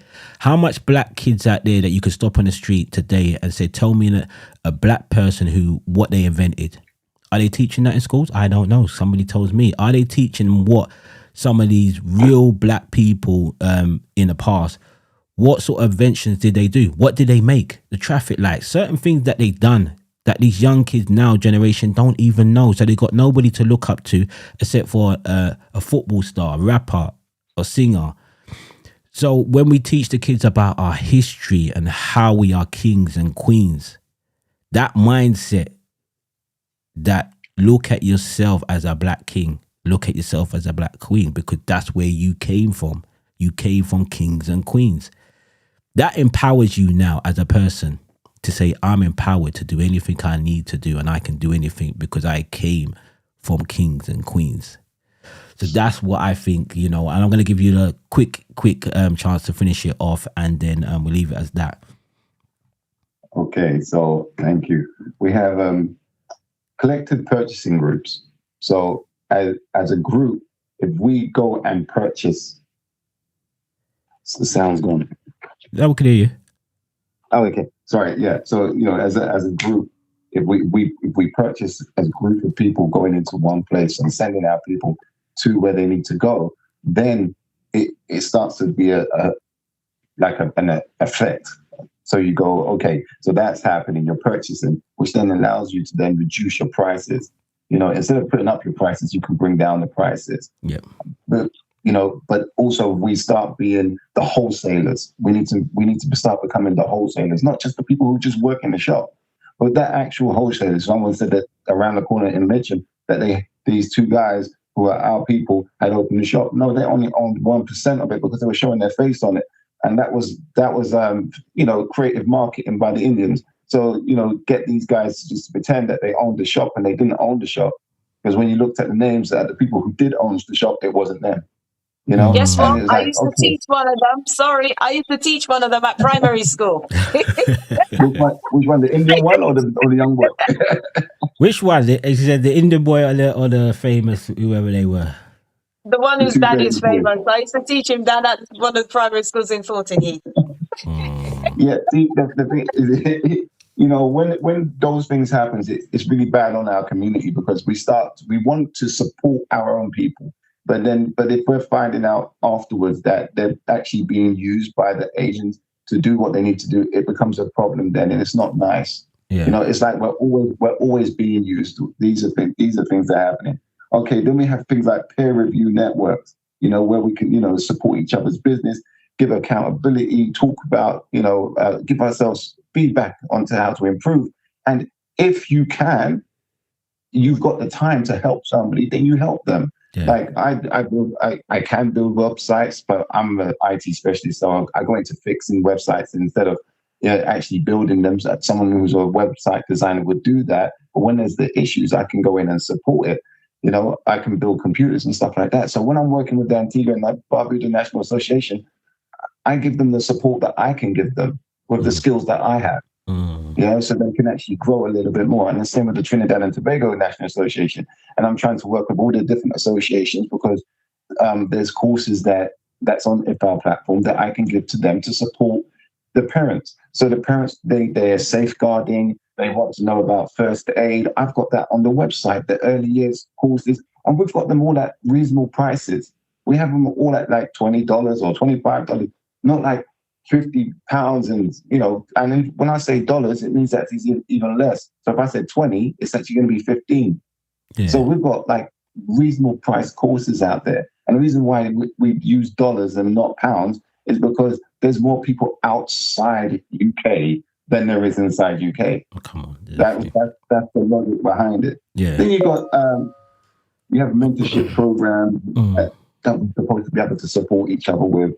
And prevention. The words that we use are prevention is better than cure. Yep. Okay.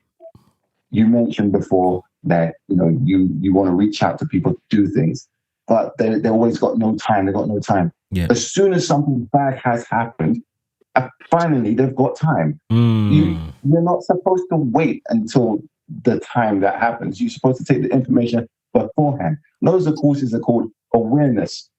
When you go to work, they want you to go on an awareness course. They don't want you to go on the course after the fact that it's happened. They want you to go on the course before it, so you don't get into it. That's why you go on a safeguarding course if you go into school. You don't want to be going into school and there's something happening and then you go on a safeguarding course. That doesn't make any sense. But these things that we have to take more time. That's why courses maybe built in smaller portions instead of big portions. They take up too much time.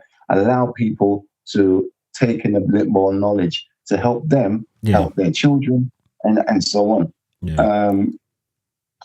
You know, you also said actions speak louder than words. So that's what some people just do action. When I started with my dance school in Brixton, it was exposure. And when I done that, I just went in. I didn't go, oh, let me do this. Let me go and advertise everywhere and so on first. And I just went in. Yeah. And then it started to grow. When I created the IFA, I started it and then it started to grow. And yes, there is a plan. It was in my head, but then I have to write it out. I have to write it out afterwards. You know, there's a time that you start writing stuff out because you don't want it to go wrong. Or you've got to pass it on to somebody else to fulfill the legacy when you go. Yeah. Yeah. And that's it. Definitely. That's it from me. Thank you All very right, much. thank you. I do appreciate that. And that's going to be it for the Just Talk Black show. Pauline, thank you for coming. I'll tell you, you sparked the conversation, boy. It's serious. We're going on like for nearly 2 hours now. About my floristry. Yeah, But you know, anyway. you started it off, you know. But that's what it's about. Come on, this is what it's about. I love these conversations and I love to have these talks, and you know, it empowers me to bring out part 2. We need to talk about black-owned businesses and what we're doing as people. I think I'm definitely going to be looking into bring that because it's a fire one. It's definitely a fire one. It's definitely needed. So, Paul, thank you for today for coming on the Just Talk Black show. I really appreciate it. Thank you. And I'm hoping that people will reach out to you. I'm just going to quickly bring out your information again. So please support. It's got our phone number there. Instagram. Come on, people. Take a snapshot. Get your phone out. Take a picture. It's got an email address. Book her for if you're having a wedding, birthday party, anything that you are doing that you need flowers, balloons, even if you want to put on a workshop, collaborations. This is what we need to be doing as black people. So, Pauline, thank you for coming on to the Just Talk Black show today. Really appreciate it. Thank you very much. Thank you. Thank you for inviting me. It was great. Great, thank you. And literally, people, that is it from the Just Talk Black show. What a topic, I'm telling you. Absolutely amazing. I'm just going to quickly ask you guys, please subscribe. I'm sure you guys had fun today. Of all the conversation, the chat as well has been going off in a big way. So please subscribe. Come on, support this channel. You see how powerful it is when black people come together under one roof, speaking about the problem, but also speaking about the solution. Because this is what this show's about. We can talk about the problem, but what about the solution? What are we going to do to change things in the black community? And I'm telling you, as you can see in the top right corner, look out for that name, My Black Solution. There's also a Black Men Brotherhood group that I've got. If you want to scan that as well, you can scan that and join the Black Men's Brotherhood group as well. And you've got my phone number there, which is 07471539533. If you would like to be on the Just Talk Black show as a guest, just phone the number. It is simple, very simple, guys. Phone the number. We'll have a conversation on what you do. I will send you out a form by WhatsApp. You fill that form in, send it back. We do a 5 to 10 minute test of your internet connection to make sure you've got a strong internet connection and that your camera is okay. If it's not, we are now doing phone in where you can phone in and absolutely speak on the phone and we can do your interview that way. And that is literally it, guys. We'll book you in for a date. You come on, as you see Pauline today. What a wonderful guest she's been today. I'm telling you, I've got to do a part 2 with her this year. You know, so as I say to people, get those likes up, get those likes up. If you are watching, if you are listening in the background and you've got it in the background, stop for 1 minute, quickly tap on your laptop, mobile phone or your iPad, whatever it is, quickly tap it on and just get those thumbs up. Get those thumbs up, guys. We need you to support the channel. We cannot grow without you people. And that's what I'm saying. It is so important to have you guys. And, come back next week, Thursday. Let me actually bring you on our next guest for next week, Thursday. So this is the guest for next week, Thursday. We would be talking about why are we here on earth.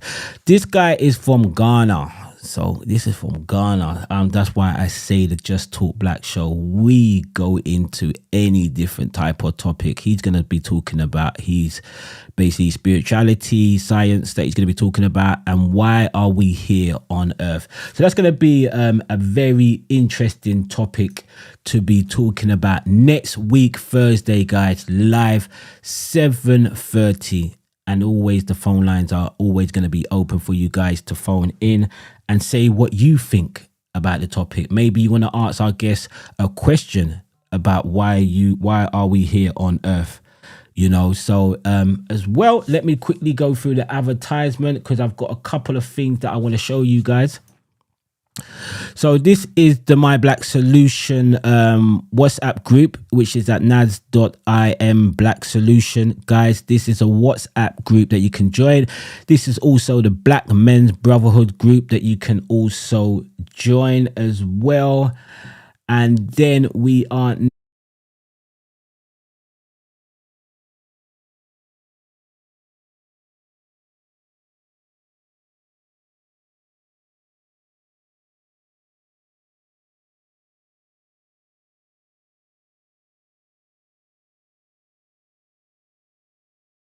So, you know, this is what it's about. And, you know, that's it for today. So thank you for supporting. As I always say, subscribe. We are on about 410 subscribers at the moment.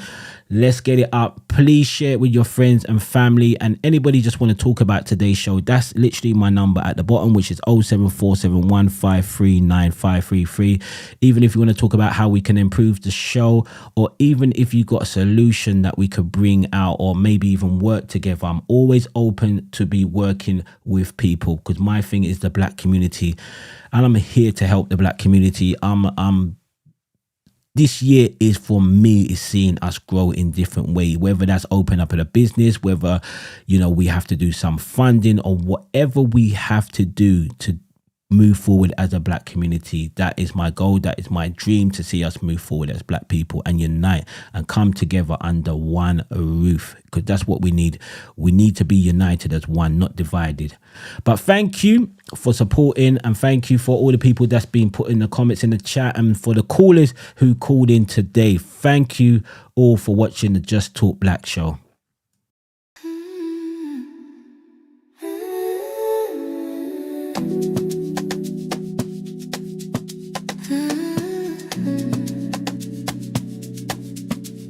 Petals and purpose.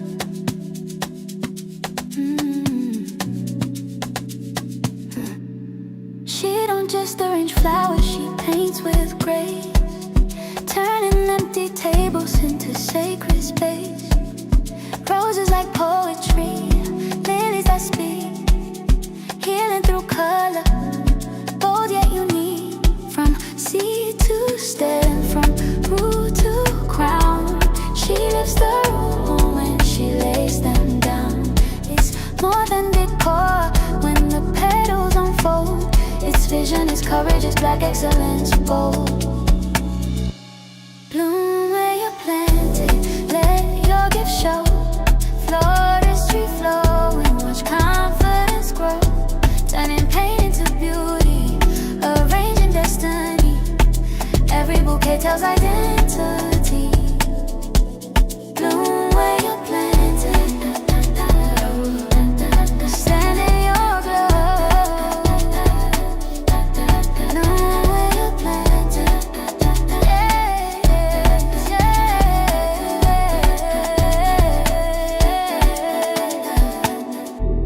Thank you for watching the Just Talk Black show, where creativity grows and our stories unfold.